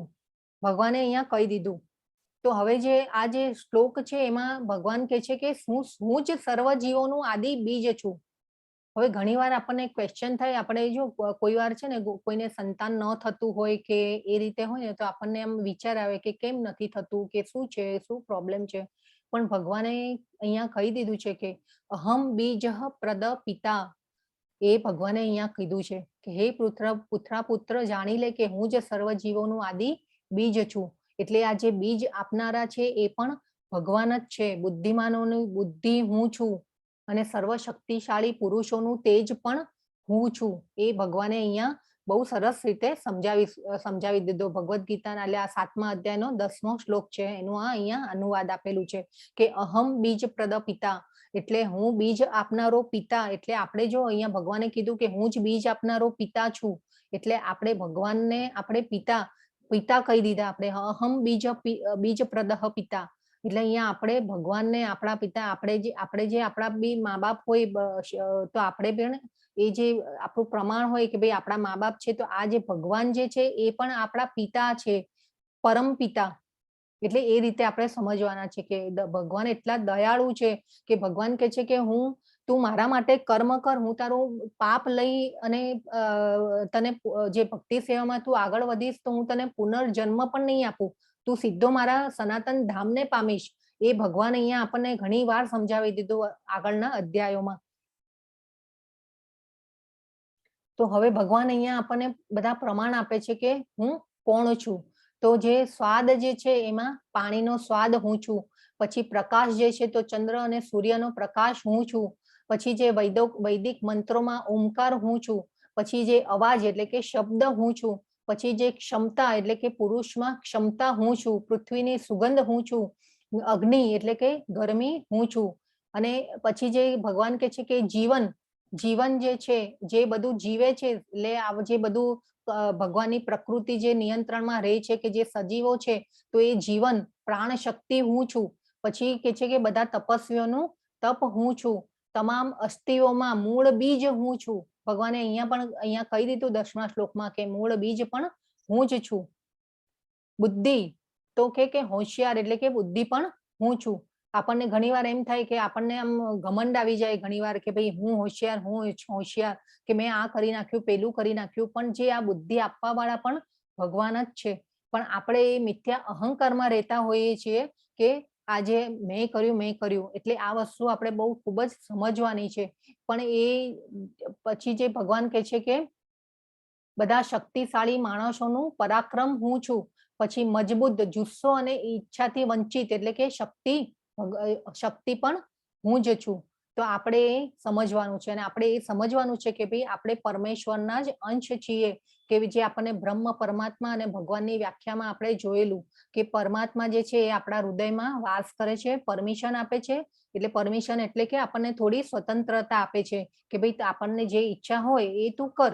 પણ આપણે એ સ્વતંત્રતાનો દુરુપયોગ કરીએ છીએ અને આપણે ભૂલી જઈએ છીએ કે આપણો અને ભગવાનનો સંબંધ શું છે. હવે જેવી રીતે આગ હોય, આગની જે અગ્નિ હોય તો એમાંથી જે તણખલા નીકળતા હોય, તો આપણે જે તણખલાઓ જે હોય છે તો એ તણખલા જે હોય છે એ એક આગનો જ ભાગ હોય છે. પણ એ જે એની જે ગરમી છે એ તણખલા કરતા તો ઓછી હોય છે. આગની જે ગરમી છે એ તણખલા નીકળે બહાર તો પછી એ જે તણખલા જે છે એમાં ગરમીનું પ્રમાણ બહુ ઓછું હોય છે. તો આપણે આ રીતે સમજવાનું છે કે જે ભગવાને કહી દીધું કે મૂળ બીજ આપનારો હું છું.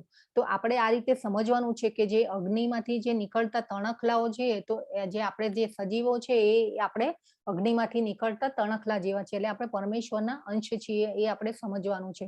અને આપણે બધાને સમદ્રષ્ટિથી જોવાનું છે. એ આપણે પણ એક અધ્યાયના ઓલામાં જોઈ ગયા કે ભાઈ આપણે જે પ્રાણીઓ, પશુઓ, પક્ષીઓ કે જે રીતે છે એ બધાના હૃદયમાં પરમાત્મા તરીકે વાસ કરે છે ભગવાન. તો આ જે છે એ વસ્તુ કોન્સેપ્ટને ખૂબ જ આપણે મગજમાં ઠસાવી દેવાનો છે કે આપણે આ પરમાત્માની શક્તિ જ છીએ અને આપણે આ પરાશક્તિમાં આવીએ છીએ અને ચડિયાતી શક્તિ છીએ આપણે. પછી જે છે આ 12મો શ્લોક છે. યે ચૈવ સાત્વિકા માવા રાજસાસ્તામશાશ્ચે મત્ત એવેતિ તાન વિદ્ધિ ન ત્વમ હમ તેષુ તે મયી. તો આ જે છે 12મો શ્લોક જે છે કે છે ભગવાન એમાં કે તું જાણી લે કે સર્વ ભાવ, પછી તે સત્વગુણી હોય, રજોગુણી હોય કે તમોગુણી હોય, તે બધા જ મારી શક્તિ દ્વારા પ્રગટ થયેલા છે. એક રીતે હું સર્વ કંઈ છું પરંતુ સ્વતંત્ર છું. હું ભૌતિક પ્રકૃતિના ગુણોને આધીન નથી, બલકી તેઓ મારે આધીન છે. તો હવે અહીંયા ભગવાને સમજાવી દીધું આ જે 3 ગુણો જે છે સત્વ, રજસ અને તમસ એ પણ ભગવાનમાંથી જ આવેલા છે, પરંતુ ભગવાન એને આધીન નથી. આપણે જે છીએ એ આપણે આ 3 ગુણોથી બંધાયેલા છે. આપણે 3 ગુણોથી બંધાયેલા બધા જીવો છીએ. આપણે માયા દ્વારા આપણે બદ્ધ થયેલા છીએ. આપણે કાલે જોયેલું કે જેમ સૂર્ય અને ચંદ્ર જે આકાશમાં હોય અને વાદળ આવે અને સૂર્ય અને ચંદ્ર ઢંકાઈ જાય, એવી રીતે આપણે માયાથી ઢંકાયેલા છીએ. પણ પરંતુ આ જે ભગવાનના જે ગુણો છે એટલે જે આપણે જે શંકર ભગવાન છે એ આ ભગવાનનો તમોગુણી અવતાર છે. તો એ રીતે આપણે સમજીએ તો ભગવાન કહે છે કે હું આ 3 ગુણોને બંધાયેલો નથી. તો આ રીતે આપણે એને સમજવાનું છે કે ભગવાન કોઈ કર્મને જન્મ કર્મ ચ મે દિવ્યમ. ભગવાન કહે છે કે જન્મ કર્મ અને મારા જન્મ અને કર્મો દિવ્ય છે. હું કોઈ કર્મોથી બંધાયેલો નથી. તો આપણે એક જે એ ખ્યાલમાં રહીએ છીએ કે ભાઈ અહીંયા આપણે ભગવાન કૃષ્ણ અવતારી છે અને આવ્યા પૃથ્વી ઉપર અને એમના કર્મો સારા નહોતા એટલે એમને બહુ દુઃખ ભોગવવું પડ્યું, જન્મથી જ દુઃખ ભોગવ્યું, જેલમાં ગયા અને પછી પારધીએ તીર માર્યું એટલે મરી ગયા. અને રામ અવતાર થયો ત્યારે તો રામ અવતારમાં બી લોકોએ એવી રીતે બધું ઘણા ગુરુઓએ તો એવું બી કીધું કે ભાઈ રામ અવતારમાં બી આવ્યા ભગવાન અને એમને પણ બહુ દુઃખ પડ્યું, એમના કર્મો સારા નહોતા. એટલે આ રીતે જે છે એ ભગવાને અહીંયા પ્રમાણ કેટલા આપી દીધા આપણને કે હું વ્યક્તિ તરીકે છું, હું કર્મથી બંધાયેલો નથી, હું અજન્મા અવિનાશી છું. એ પણ આપણને કહી દીધું ભગવાને કે હું અજન્મા અને અવિનાશી છું. તો આપણને પ્રશ્ન થાય કે ભાઈ અજન્મા અને અવિનાશી છે તો આપણે ભગવાનનો જન્માષ્ટમી ઉત્સવ કેમ મનાવીએ છીએ? તો આ જે ભગવાન છે એ ભગવાનને ભક્તોને આનંદ કરવા માટેની એક લીલા છે કે ભગવાનને જે છે ભગવાનનો જન્મોત્સવ આપણે મનાવીએ છીએ. તો આ રીતે આપણે એક આ જોવાની છે કે જે ભગવાન જે છે એ કોઈ ગુણોને બંધાયેલા નથી અને ભગવાન કર્મોથી પણ બંધાયેલા નથી. આ જે છે એ બધી ભગવાનની લીલા છે. પછી ત્રિભિર્ગુણમયૈર્ભૈરભૈરભીઃ સર્વમિદં જગત મોહિતમ નાભિજાનાતિ મામેભ્ય પરમવ્યયમ. પાછા અહીંયા ભગવાને કીધું 3 ગુણો સત્વ, રજ તથા તમ દ્વારા મોહ પામેલું આ સમગ્ર જગત ગુણાતીત તથા અવિનાશી એવા મને જાણતું નથી. મોહિતમ ના અભિજાનાતિ એ આપણે ભગવાને કહી દીધું કે જે આ 3 ગુણો દ્વારા મોહિત થયેલા મને જાણતા નથી. એટલે આપણે જે છીએ એ માયા દ્વારા આપણે બંધાઈ ગયેલા છે. હવે આ પ્રકૃતિના 3 ગુણો ઉપર આખો અધ્યાય આવશે આપણે આગળ, તો એ આપણે જોવાનું છે કે 3 ગુણો થકી આપણે કેવી રીતે બદ્ધ થયેલા છીએ. તો આપણે આગળ આવશે અધ્યાયમાં, તો આપણે આજે સમજવાનું છે. પછી 14મો શ્લોક છે. દૈવી હયેષા ગુણમયી મમ માયા દુરત્યયા મામેવ યે પ્રપદ્યન્તે માયા મેતામ તરંતિ તે. હવે જો પાછું અહીંયા પ્રપદ્યન્તે આવ્યું. પ્રપદ્યન્તે એટલે કોણ કહેશે પ્રપદ્યન્તેનો શબ્દ શું છે? આનો અર્થ શું થાય? પ્રપદ્યન્તે પહેલા પણ આગળ શરણાગત. યસ, કોણ બોલ્યું? પ્રભુ હરે કૃષ્ણ, નામ બોલો. હા અલ્પેશ ભાઈ. હા, ખૂબ સરસ. 2 જણા 3 જણા કોઈ બોલ્યા? Yes. યસ. હા. નામ બોલો બોલો. ખૂબ સરસ. હરી બોલ. યસ. તો જે આ પ્રપદ્યંતે છે પાછો વર્ડ આવ્યો અને પછી જો ભગવાન કહે છે કે ભૌતિક પ્રકૃતિના 3 ગુણોની બનેલી મારી આ દૈવી માયાને જીતવી અત્યંત દુષ્કર છે, પરંતુ જેઓ મને શરણાગત થઈ જાય છે તેઓ તેને સરળતાથી પાર કરી જાય છે. હવે અહીંયા આપણે બાજુમાં ચિત્ર જોઈએ ને તો કેટલું અદ્ભુત ચિત્ર છે કે ભગવાન આપણને ભવસાગરમાંથી બચાવવા માટે આવે છે. આપણે જેટલા ભગવાનને શરણાગતિ આપણી જેટલી આપણે ભગવાનની શરણાગતિ સ્વીકારશું એટલી ભગવાન આગળ બી કહી દીધું કે જેઓ જેવી રીતે મને શરણાગત થાય છે તેવી રીતે તેઓને હું ફળ આપું છું. તો આપણે પણ ભગવાનને શરણાગત થવાનું છે. આ જે ચિત્રો છે ને એટલા અદ્ભુત છે ને કે આ જે ચિત્રો છે ભગવાન પ્રભુપાદના જે ભક્તો છે તો એ લોકોએ દોરેલા છે. એટલે પ્રભુપાદ જે છે ને એ વર્ણન કરતા આ ચિત્રોનું અને એ પછી એ લોકો એવી રીતે એ ચિત્રને ડ્રોઈંગ કરતા અને એ પછી જે ચિત્રકારો છે એ મોટા મોટા ચિત્રકારો બની ગયા અને અત્યારે તો આખું એક ઇન્સ્ટિટ્યૂટ ચાલે છે. આ જે ચિત્રો આ જે ભગવાનના ભક્તોએ બનાવેલા આ બધા ચિત્રો છે તો આમાં જોઈએ ને તો આપણને એટલો ભાવ આવે અને આ જે ચિત્રો છે ખૂબ જ સરસ. આપણે જે આ સ્લાઇડમાં બધા કરેલા છે ચિત્રો એ આ પ્રભુપાદના જે ભક્તોએ દોરેલા છે અને આ ચિત્રો ઉપસાવેલા છે. તો આ રીતે આપણે સમજવાનું છે. અને જે આપણે એક બીજો વર્ડ અહીંયા જોઈએ તો મામેવ એટલે મામ શબ્દ આવ્યો પાછો. મામ મામ મામ તો ભગવાને ગીતામાં બધા અધ્યાયોમાં આ શબ્દને સમજાવેલો છે. તો આ જે છે ભૌતિક પ્રકૃતિના 3 ગુણોની બનેલી મારી આ દૈવી માયાને જીતવી અત્યંત દુષ્કર છે. એટલે આપણે આ જે માયા જે છે આપણા માયા થકી આપણે જે બદ્ધ થયેલા છે ભગવાન કહે છે કે અત્યંત દુષ્કર છે. પહેલા પણ અર્જુને યોગ દ્વારા બી કહી દીધું કે ભાઈ આવા યોગ માયાને જીતવા માટેના આ યોગ પણ મારાથી તો થશે નહીં. એટલે આપણને ભગવાને બહુ સરળ રસ્તો કરી આપ્યો કે કળિયુગમાં હરિનામ જપ યજ્ઞા નામ જપ યજ્ઞોસી. તો આપણે જપ કરવાના છે. પછી જે છે 15મો શ્લોક નમામ દુષ્કૃતિનો મૂઢાઃ પ્રપદ્યન્તે નરાધમાઃ માયયા પરયુત જ્ઞાન આસુરમ ભાવમાશ્રિતાઃ. હવે આમાં ભગવાને કહ્યું કે જે મનુષ્યો તદ્દન મૂર્ખ છે, જેઓ મનુષ્યમાં અધમ છે, જેમનું જ્ઞાન માયા વડે હરાઈ ગયું છે અને જેઓ અસુરોની નાસ્તિક પ્રકૃતિ ધરાવનારા છે તેઓ મને શરણાગત થતા નથી. ભગવાને આમાં કહી દીધું કે આ જે છે શ્લોક એ ખૂબ જ મહત્વનો છે. જે આપણે સુકૃતિ અને દુષ્કૃતિ જે આ દુષ્કૃતિ જે છે એના માટે ભગવાને પ્રભુપાદે જે છે એ ગીતામાં લગભગ 4 થી 5 પેજ આપ્યા છે. તો મૂઢા માટેનું પણ આખું 1 કે 2 પેજ છે. પછી નરાધમ, પછી જે આસુર જે વૃત્તિ વાળા હોય, નાસ્તિક પ્રકૃતિ વાળા હોય એના માટે તો આખા પેજના પેજ આપ્યા છે પ્રભુપાદે. તમે લોકો બહુ જ વાંચજો, ખરેખર એટલું સરસ છે ને સમજવાનું છે.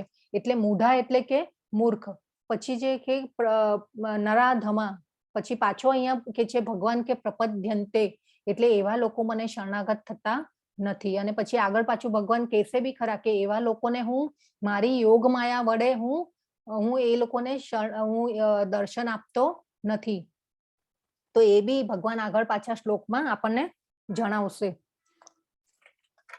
તો આ જે છે એ આમાં જે છે ભગવાન કહેવા માંગે છે કે જે મનુષ્યો જે છે તદ્દન મૂર્ખ, મૂઢા એટલે કે મૂર્ખ, પછી નરાધમા એટલે કે નરોમાં અધમ, અને આજે આસુરમ એટલે કે આસુરી વૃત્તિ વાળા અને નાસ્તિક પ્રકૃતિ વાળા મને શરણાગત થતા નથી. પછી જે છે 16મો શ્લોક ચતુર્વિદ્યા ભજન્તે મામ જનાઃ સુકૃતિનોર્જુન આર્તો જિજ્ઞાસુરર્થાર્થી જ્ઞાની ચ ભરતર્ષભ. હે ભરત શ્રેષ્ઠ, 4 પ્રકારના પુણ્યશાળી મનુષ્યો મારી ભક્તિમય સેવા કરે છે. એક તો દુઃખી, અર્થાથી, જિજ્ઞાસુ અને જે પરમ સત્યના જ્ઞાનની શોધમાં છે તે લોકો મારા શરણે આવે છે. તો હવે અહીંયા ભગવાને કહી દીધું કે હે ભરત શ્રેષ્ઠ કીધું. હે ભરત શ્રેષ્ઠ, ભરતર્ષભ એટલે કે ભરત શ્રેષ્ઠ એટલે કે ભરત આ જે છે ભરત રાજાઓના વંશજોમાં શ્રેષ્ઠ. એટલે એ અર્જુન જે છે એમના જે આખો જે વંશજ છે એમાં એક ભરત રાજા તરીકે થઈ ગયા અને એક ભરત રાજાનો વંશજ કહેવાય છે. તો એ વંશજોમાં શ્રેષ્ઠ ભરત શ્રેષ્ઠ. આપણને થાય કે ભાઈ આપણે બહુ પુણ્ય કરી લઈએ એટલે આપણે ભગવાન પાસે જવાની શું જરૂર છે. અને આપણે ઘણીવાર એવું વિચારે ને આપણને ઘણીવાર એમ જ થાય કે ભાઈ આપણે દુઃખી હોઈએ ને ત્યારે જ ભગવાન પાસે જઈએ અને ભગવાનને આમ નમીએ કે ભાઈ ભગવાન મને આ દુઃખ આવ્યું છે, હવે હું શું કરું ને કેવી રીતે બહાર નીકળું. આર્ત એટલે કે દુઃખી. પછી જે છે જિજ્ઞાસુ, પછી છે અર્થાર્થી અને જ્ઞાની. તો આવા જે ભગવાન કે છે કે આવા 4 લોકો મારી પાસે આવે છે. આર્ત એટલે દુઃખી, અર્થાર્થી એટલે કે જેને ધન જોઈએ છે, પછી જિજ્ઞાસુ એટલે એવા લોકો કે ભાઈ જેને ખબર છે કે ભક્તિમાં થોડા આગળ વધેલા છે ને એને જિજ્ઞાસા થાય છે કે ભાઈ હું કોણ છું, આ મનુષ્ય જીવન મને શેના માટે મળ્યું છે. તો એવી જે પ્રશ્નો થાય એને જિજ્ઞાસુ કહેવાય. તો આ જે જિજ્ઞાસુ છે એવા લોકો મારી શરણે આવે છે. અને જ્ઞાની કે જેને પરમ સત્યની ખોજ કરવી છે, કે જેને ભગવાનને પામવા છે, એવા લોકો મારી શરણે આવે છે. તો આ જે ભગવાન જે છે આ રીતે આમાં સમજાવે છે. તો આમાં જે છે તો આ જે કોષ્ટક આપેલું છે તો એમાં કોણ કહેશે, કોઈને ખ્યાલ આવે છે કે ભાઈ આમાં દુઃખી કોણ છે, અર્થાર્થી કોણ છે? પછી આ જે છે તો આ ગજેન્દ્ર હાથી છે, પછી આ દ્રૌપદી છે, પછી આ જે સુખદેવજી છે એમની માતા છે, પછી આ અહીંયા પરીક્ષિત મહારાજ છે, પછી આ ધ્રુવ મહારાજ છે, પછી આ સુગ્રીવ છે અહીંયા. અને આ જે છે નૈમિષ્ય રણમાં જે છે કે સૌનક મુનિ એ બધા ઋષિઓને સૂત ગોસ્વામી પાસેથી જ્ઞાન લઈ રહ્યા છે. સૌનક મુનિ અને બધા ઋષિઓ. તો આજે આમાંથી કોઈને ખ્યાલ આવે છે કે ભાઈ આમાંથી અર્થાર્થી કોણ છે, જિજ્ઞાસુ કોણ છે? હરે કૃષ્ણ માતાજી. હરે કૃષ્ણ. હા બોલો. હરે કૃષ્ણ. હા, હાથી દુઃખી છે અને એ ભગવાનને પ્રાર્થના કરે છે, મગર એનો પગ પકડી રાખ્યો છે. અને બીજું છે દ્રૌપદી દુઃખી છે, એટલે વસ્ત્ર હરણ થઈ રહ્યું છે, કૃષ્ણ ભગવાનને પુકારે છે. ત્રીજું દ્રશ્ય ચોથું ધ્રુવ મહારાજ છે, એને ભગવાનને પ્રાર્થના કરે છે, ભગવાન પ્રગટ થાય છે. પછી છે રામ ભગવાન દુઃખી. એ તો ધ્રુવ મહારાજ નું બરાબર છે કે ભગવાન પ્રગટ થાય છે, પણ એ કઈ કેટેગરીમાં આવે કે ભાઈ એ કોણ છે, અર્થાર્થી છે, જ્ઞાની છે, જિજ્ઞાસુ છે કે દુઃખી છે? પહેલા તો અર્થાગ્નિ હતા, પછી જ્ઞાની થયા. બરાબર. યસ. કોણ બોલ્યું? અને સ્વયં પ્રભા માટે. હા, હરે કૃષ્ણ. પછી રામ. હા બોલો માતાજી. રામ ભગવાન છે, દુઃખી નથી, પણ એક પાત્ર એનું હતું એટલે એ દુઃખી દેખાય છે અને વાનરોની સહાય લે છે. હા, એટલે અહીંયા જે છે ને આપણે સુગ્રીવને સમજવાના છે કે ભાઈ સુગ્રીવ જે છે, સુગ્રીવ મહારાજ એમની પાસે એ સુગ્રીવ મહારાજ શેના માટે ભગવાનની પાસે આવેલા છે? પત્નીને શોધની મદદ માટે. યસ. હા, અને એમને રાજ્ય જોઈતું હતું, પણ તો એ પણ કઈ કેટેગરીમાં આવે? અર્થમાં. યસ, અર્થાર્થીમાં. યસ, બરાબર છે. અને આ જે પરીક્ષિત મહારાજ છે એ કઈ કેટેગરીમાં આવે? કોણ બોલશે? હરે કૃષ્ણ. હરે કૃષ્ણ. પરીક્ષિત મહારાજને 7 દિવસમાં એનું મૃત્યુ નથી હતું. યસ, જિજ્ઞાસા. કોણ બોલ્યું? હરે કૃષ્ણ. નીતુ ઝરીવાલા. સ્વયં પ્રભા. યસ. હા, હરી બોલ. થેન્ક યુ બધાના જવાબો ખૂબ સરસ. તમે આટલો જે પાઠ લો છો ને આટલું સરસ રીતે ધ્યાનથી સાંભળો છો એના માટે ખૂબ ખૂબ ધન્યવાદ. થેન્ક યુ બધાને. બધાના જવાબો સાચા હતા. હરે કૃષ્ણ. હરે કૃષ્ણ.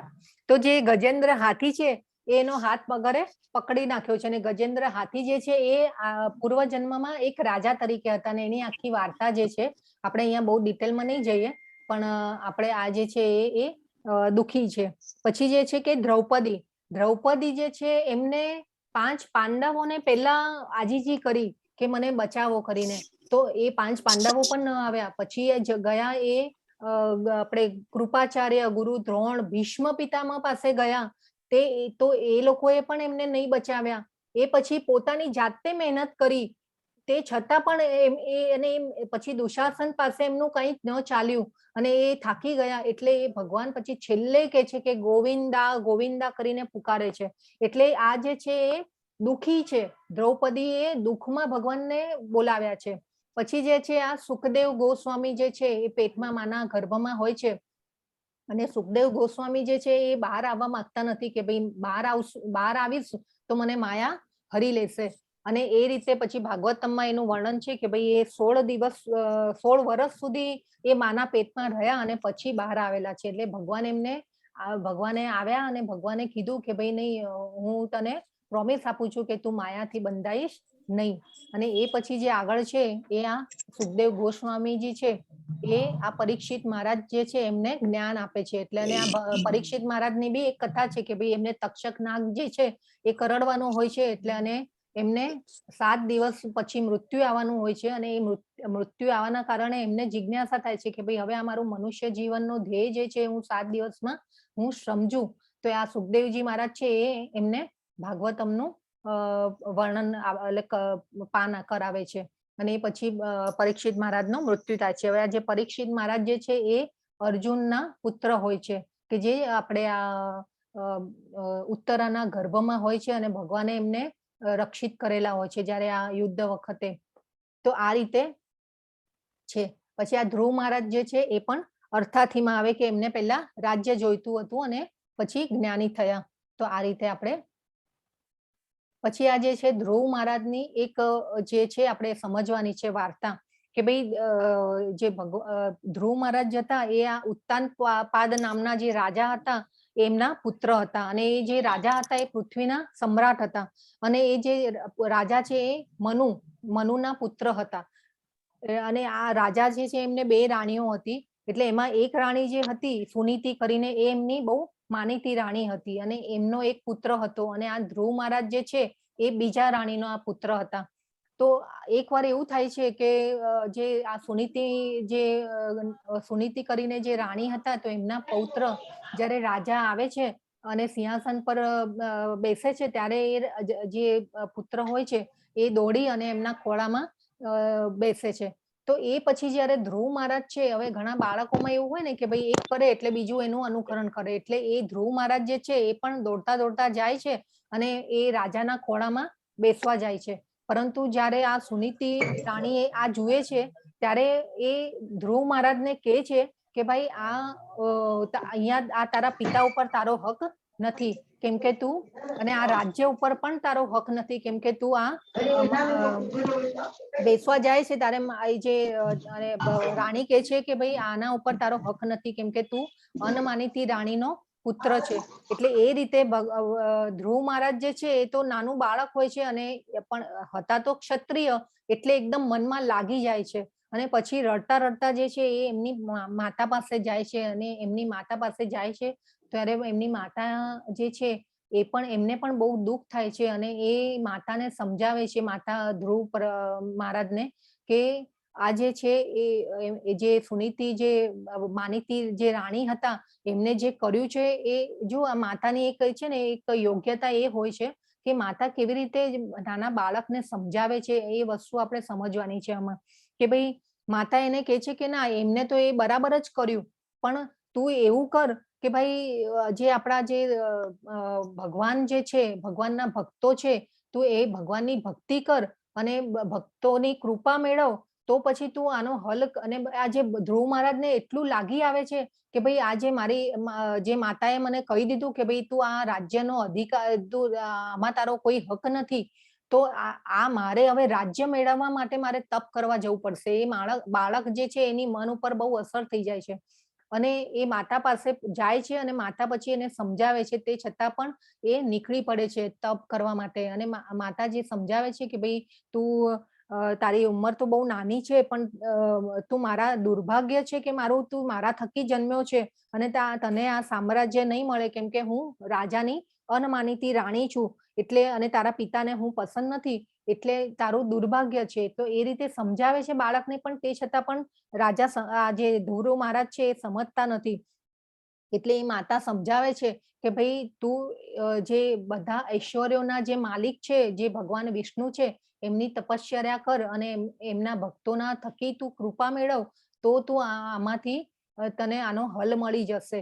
તો આ ભગવાન ધ્રુવ મહારાજ જે છે એને એમની માતા સમજાવી અને સમજાવે છે તે છતાં પણ એ નિશ્ચય કરી બેસે છે કે ના હવે મારે નીકળવું છે અને એ જાય છે અને એ વનમાં જતા હોય છે, રસ્તામાં જતા જતા એમને નારદજી, હવે આ જે નારદજી જે ભક્તો, આ ધ્રુવ મહારાજ છે ને એ બી ભગવાનના ભક્ત હતા નાનપણથી જ. તો આ જે ભક્ત હોય છે એમને કઈ જો તકલીફ આવે ને તો જે ભક્તોના જે બધું સામ્રાજ્ય હોય ને એમાં આમ હાહાકાર મચી જાય. એટલે નારદજીને ખબર પડે છે કે ભાઈ આ ધ્રુવ મહારાજ આવી રીતે નીકળ્યા છે, એટલે એ પાછો ભક્તનો ઉદ્ધાર કરવા માટે નારદજી પાછા આવે છે અને ધ્રુવ મહારાજ પાસે આવે છે. અને એ ધ્રુવ મહારાજ પાસે આવીને નારદજી ધ્રુવ મહારાજને સમજાવે છે કે ભાઈ તું અત્યારે બહુ નાનો બાળક છું, તું આ રાજપાટમાં ઉછરેલો છે અને તારાથી તાપ બધું સહન નહીં થઈ શકે અને તું ઘરે પાછો જતો રહે. પણ તે છતાં પણ એ જે ધ્રુવ મહારાજ છે એ સમજતા નથી અને એમનો દ્રઢ નિશ્ચય હોય છે કે ના, હું હવે મારી માતાએ કીધેલું છે તો એનું હું પાલન કરીશ અને આ જે 6 ઐશ્વર્યોના માલિક છે જે ભગવાન વિષ્ણુ છે, હું એમને પ્રસન્ન કરીશ અને રાજ્ય મેળવીશ. એટલે એ જે રાજ્યની ઈચ્છા હતી, આસક્તિ હતી, એ રીતે એ પછી તપ કરે છે અને એ બહુ જબરજસ્ત તપ કરે છે. અને શરૂઆતમાં તો એ ખાલી ફળ ફ્રૂટ ઉપર રહે છે, એ પછી પાણી ઉપર રહે છે, પાણી ઉપર રહ્યા પછી ખાલી એ વાયુ ઉપર રહે છે અને એ રીતે તપ કરે છે. તો હવે અહીંયા ભગવાનને પણ એમ થાય છે કે ભાઈ આ મારા ભક્તની મારે સહાય કરવી જોઈએ.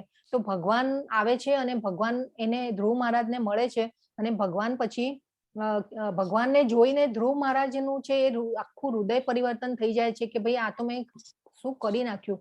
ભગવાનને જોઈને એમને એટલું જે પ્રસન્નતા આવે છે કે એ ભૂલી જાય છે કે ભાઈ મેં આ રાજ્ય માટે તપ કરેલું હતું અને મેં આવી રાજ્ય મેળવવા માટેની આસક્તિ રાખેલી હતી. તો એ જે પછી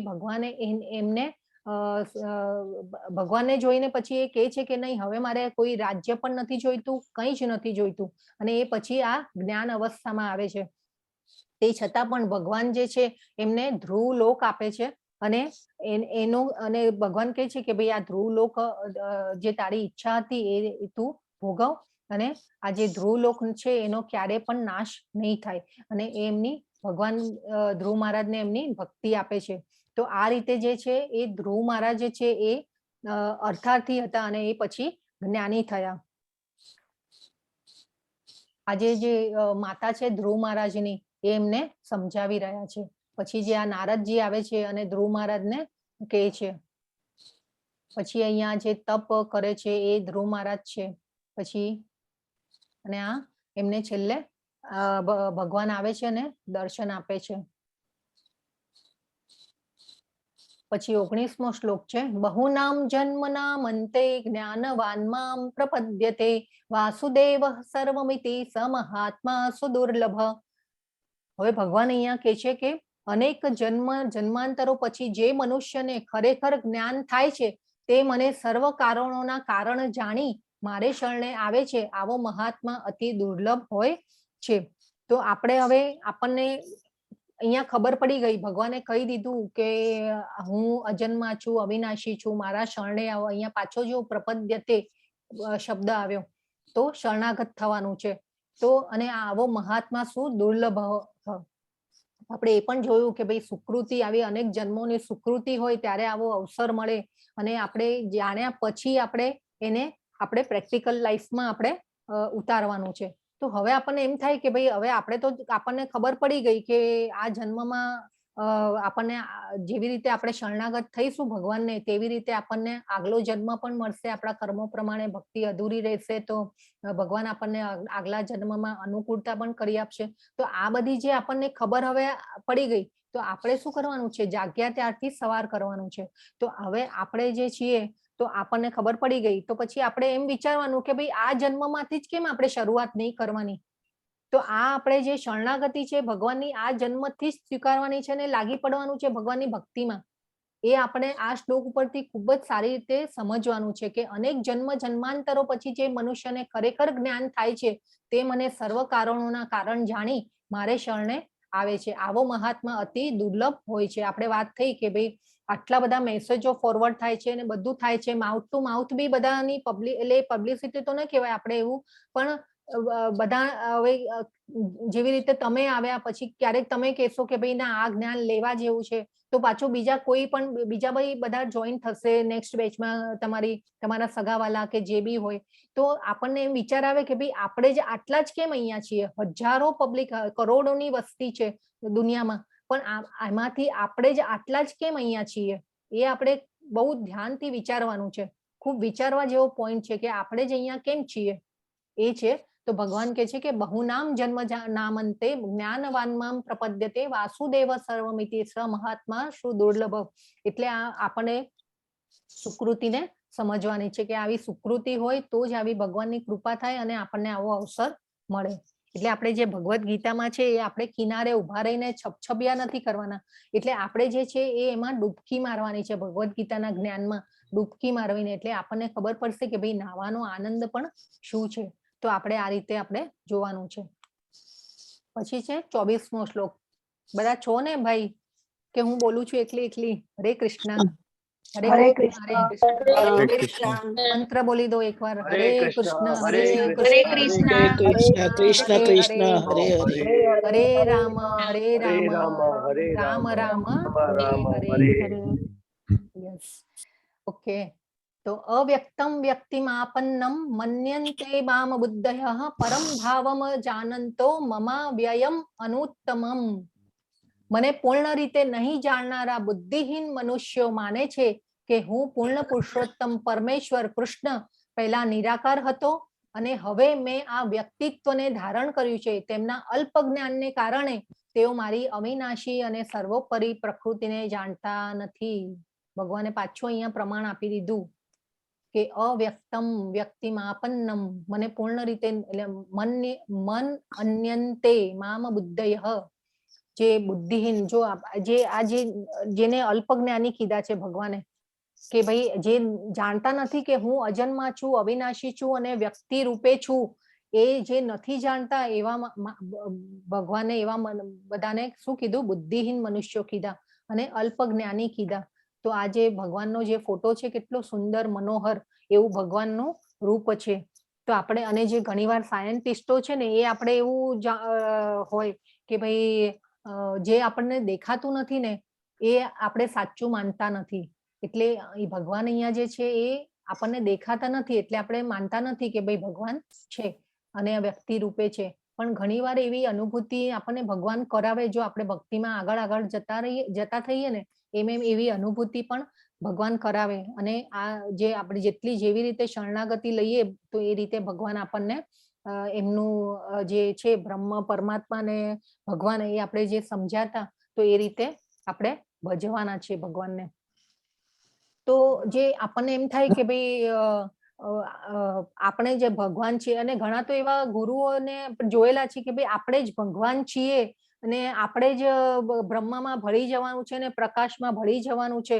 તો આપણે એ રીતે કન્સિડર કેવી રીતે કરવાનું કે ભાઈ આપણે અલગ છીએ? એટલે ભગવાન અલગ છે, ભગવાન સુપર સોલ છે અને આપણે સોલ એટલે કે આપણે આત્મા છીએ અને ભગવાન પરમાત્મા છે.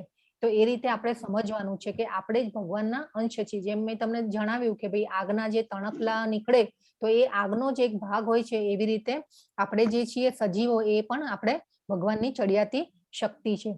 એટલે અને આમાં જે છે આપણે પહેલા બી ભગવાને આપણે એક શ્લોકમાં જોયેલું કે શ્રદ્ધાવાન લભતે જ્ઞાનમ, એટલે આપણે શ્રદ્ધા ડેવલપ કરવાની છે. એટલે જે છે તો શ્રદ્ધાને ડેવલપ કરવાની છે અને જ્ઞાન શ્રદ્ધાવાન લભતે જ્ઞાનમ, એટલે જો શ્રદ્ધા હશે તો જે જ્ઞાન છે ભગવાનનું, જે આ યોગનું જ્ઞાન છે કે ભાઈ પરમેશ્વરને પામવાનું, તો એ આપણને અંદર ઉતરશે અને એ પછી આપણે પ્રેક્ટિકલ લાઈફમાં એને એપ્લાય કરવાનું છે. તો જે આ શ્રદ્ધા જે છે ને એ જે છે એ આપણા જે ભારત દેશમાં જે છે મોગલો આવ્યા ને એમને આપણા મંદિરોને તોડી પાડ્યા, આપણી શ્રદ્ધાને તોડી પાડવા માટે એમને મંદિરો તોડ્યા. પછી જે અંગ્રેજો આવ્યા તો અંગ્રેજોએ તો વળી આપણી શ્રદ્ધાને જ તોડી પાડશું, એ લોકો તો એવી રીતે માનવા લાગ્યા કે ભાઈ આપણી શ્રદ્ધાને તોડી પાડશું તો આ લોકો બધા તાબામાં રહેશે.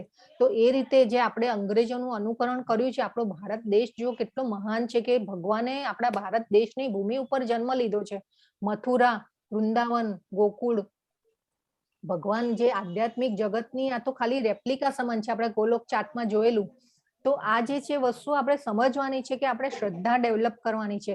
ભગવાન તો અવિનાશી છે, અજન્મા છે, એ પણ આપણને ભગવાને કહી દીધું. અજો અપી સન અવ્યય આત્મા. પછી જે બીજું કીધું કે જન્મ કર્મ ચમે દિવ્યમ, કે મારા જન્મ અને કર્મ દિવ્ય છે. પછી જે પ્રમાણ આપ્યું ધર્મ સંસ્થાપનાર્થાય દેખાતું નથી સંભવામી યુગે યુગે, એ પણ આપણને પ્રમાણ આપી દીધું કે જ્યારે જ્યારે પણ ધર્મનું પતન થાય છે ત્યારે હું યુગે યુગોમાં હું અવતરું છું. જ્યારે પણ ધર્મનું પતન થાય છે ત્યારે હું અવતરું છું. તો આ રીતે આપણે ભગવાનને સમજવાના છે. એટલે ભગવાને બહુ ક્લિયર કટ કહી દીધું છે આપણને. પછી છે 25મો શ્લોક, નાહમ પ્રકાશઃ સર્વસ્ય યોગ માયા સમાવૃતઃ મૂઢોયમ નાભિજાનાતિ લોકો મામજમ અવ્યયમ.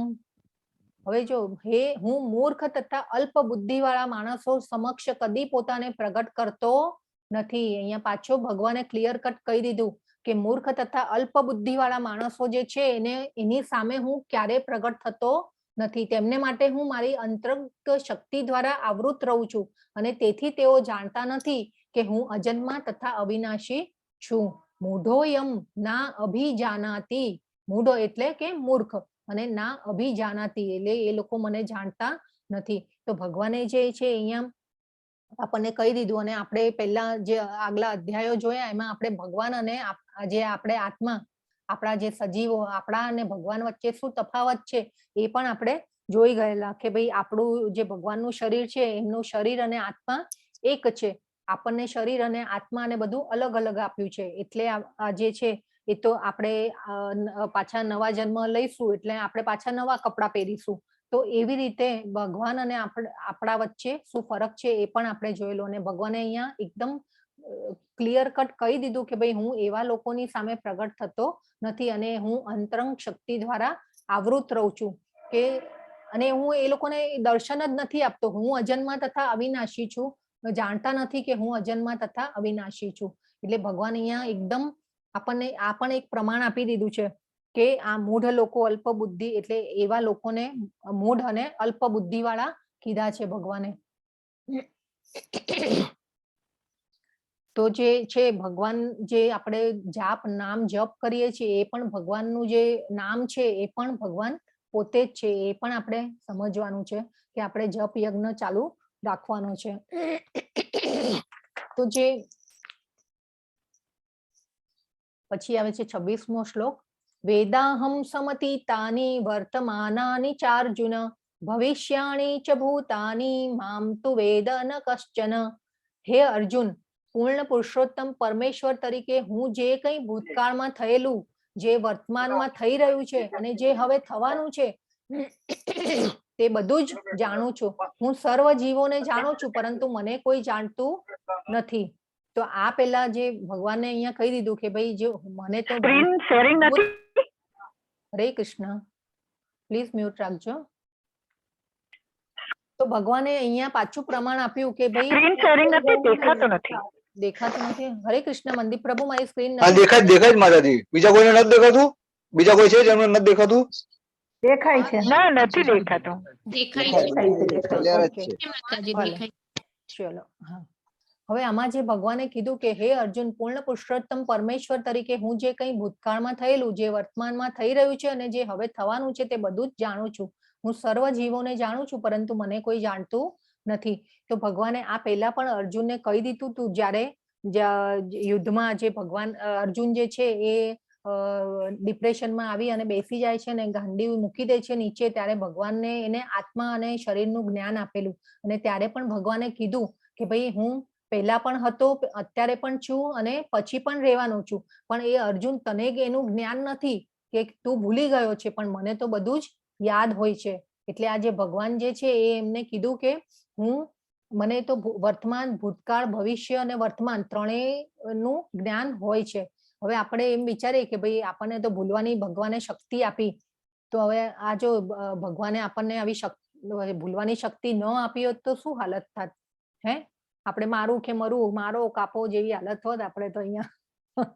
એટલે આપણે એ સમજવાનું છે કે આપણને ભૂલવાની જે શક્તિ આપી, પણ ભગવાન જે છે એ તો ઐશ્વર્યોના માલિક છે. 6 ઈશ્વરોના માલિક. એટલે પૂર્ણ પુરુષોત્તમ પરમેશ્વર તરીકે હું જે કંઈ ભૂતકાળમાં થયેલું જે વર્તમાન એટલે ભગવાનને તો બધું યાદ હોય છે. ઇવન આપણે જે બી કંઈ કર્મ કરીએ છીએ એ પણ ભગવાન સાક્ષી તરીકે ભગવાન જુએ છે. ભગવાન સાક્ષી તરીકે બેઠેલે છે આપણે હૃદયમાં. તો એ રીતે પણ આપણે એક સમજવાનું છે કે આપણે જો ખરા ખોટા આપણે કામ એમ વિચારીએ કે ભાઈ 4 બારણા બંધ કરીને હું કંઈ ખરું ખોટું કરી લઉં, તો એ પણ આપણે ભગવાન એટલે આપણા અકાઉન્ટમાં જે છે એ જમા થતું હોય છે. તો આપણે એ રીતે પણ જોવાનું છે, એટલે કે પરમાત્મા જે સાક્ષી તરીકે આપણા હૃદયમાં હોય છે, તો એ ભગવાન આપણને થોડી ઘણી પરમિશન આપે છે કે ભાઈ હા, આપણને જે ઈચ્છા હોય એ તું કર, પણ એ જે સ્વતંત્રતા છે એનો આપણે દુરુપયોગ કરતા હોઈએ છીએ. તો એ દુરુપયોગ નથી કરવાનો, આપણે દીર્ઘ દ્રષ્ટિ કેળવવાની છે. આપણે કાલના અધ્યાયમાં પણ જોયું હતું કે જે આપણે ભગવાનની રાસલીલામાં સંમેલિત થવા માટેનું આપણે ઉચ્ચ ગતિ કરવાની છે અને આપણે ભગવાનને શરણાગતિ સ્વીકારવાની છે.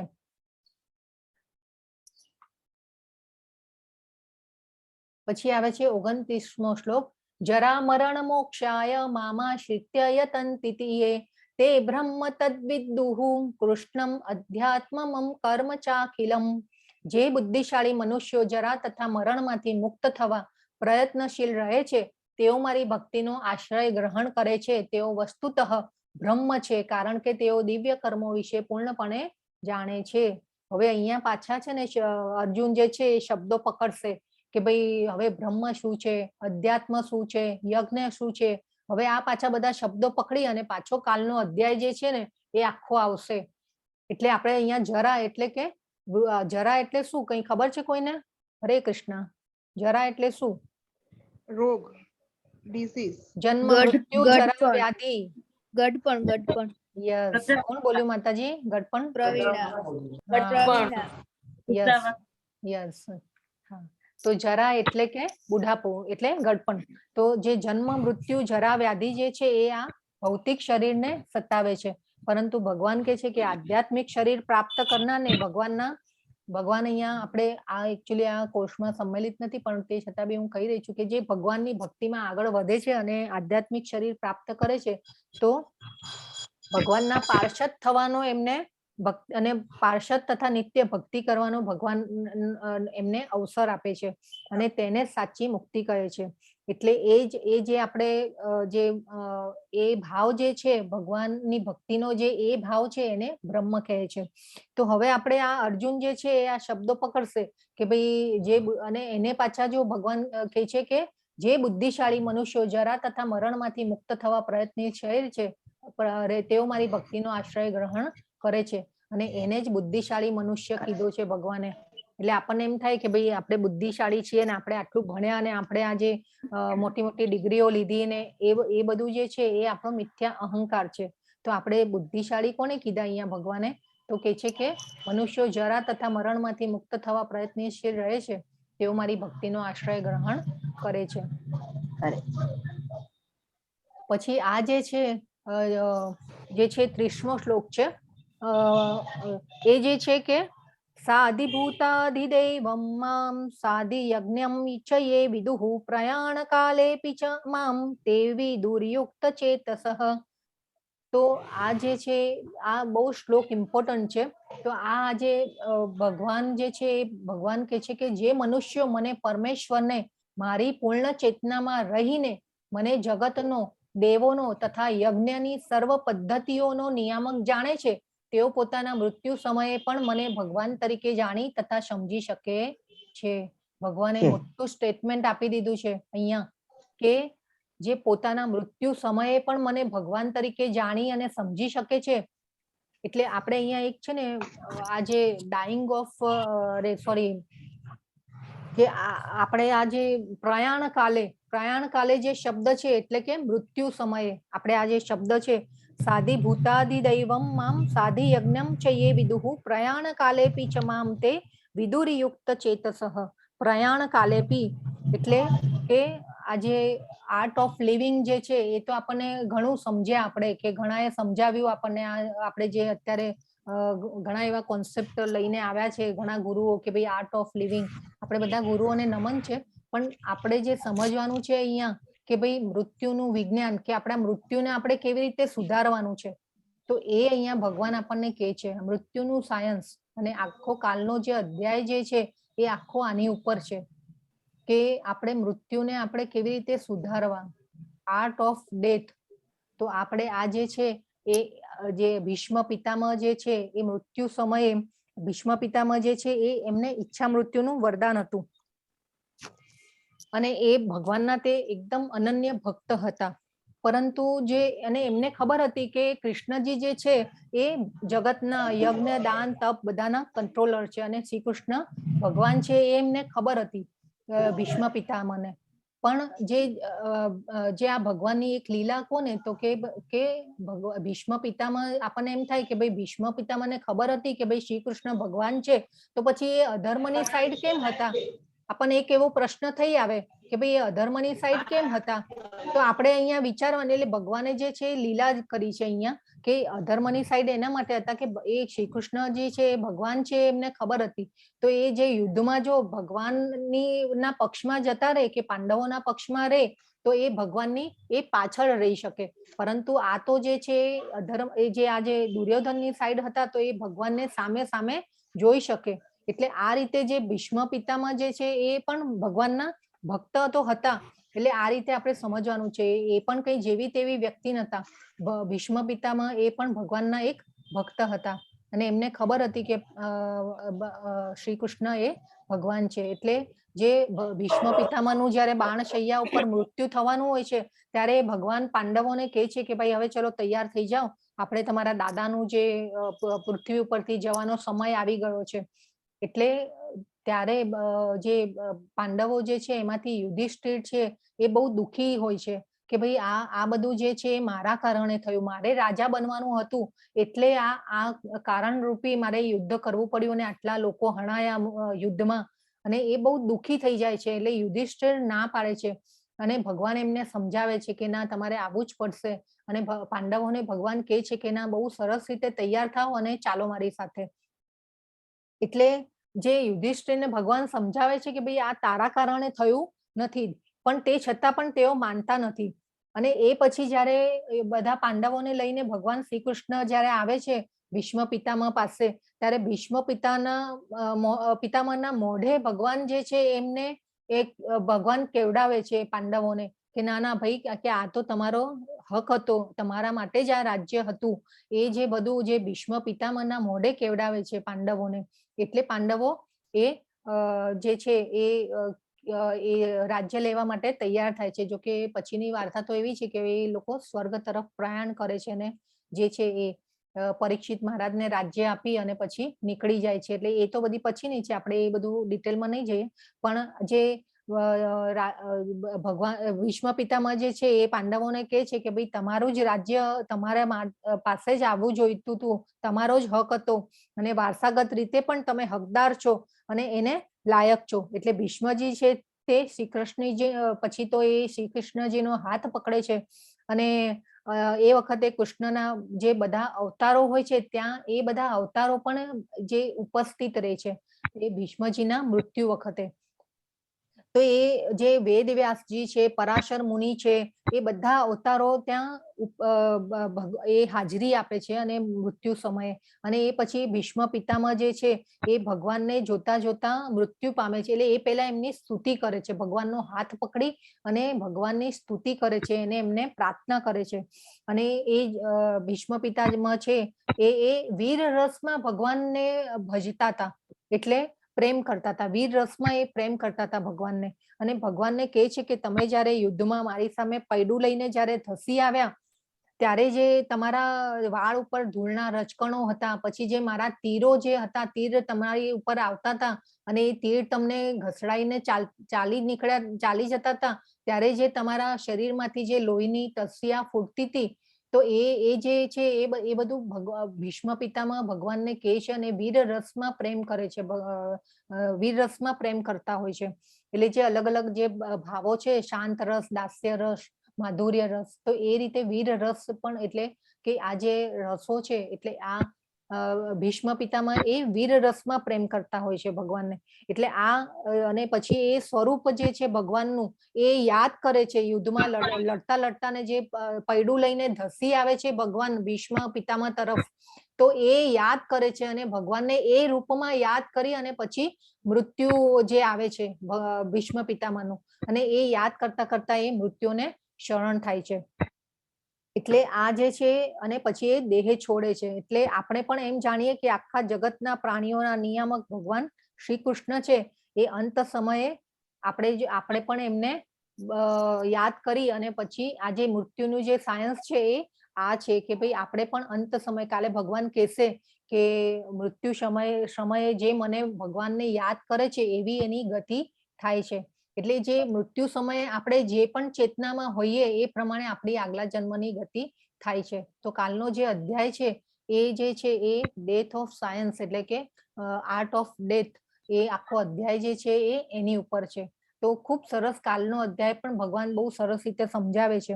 અને પાછા આ જે આગળના શ્લોકમાં આપણે જોયું કે ભાઈ જે અર્જુન જે છે એ શ્લોકમાંથી શબ્દો પકડીએ છે અને પાછા આ કાલનો અધ્યાયની શરૂઆત થાય છે.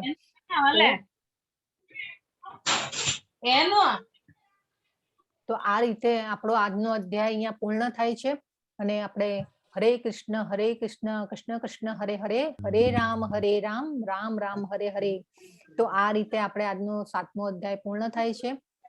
વાંછા કલ્પતરુભ્યશ્ચ કૃપા સિંધુભ્ય એવ ચ પતિતાનાં પાવનેભ્યો વૈષ્ણવેભ્યો નમો નમઃ. અનંત કોટિ વૈષ્ણવ વૃંદ કી જય. ભગવદ ગીતા કી જય. સદગુરુ દેવ કી જય. હરે કૃષ્ણ.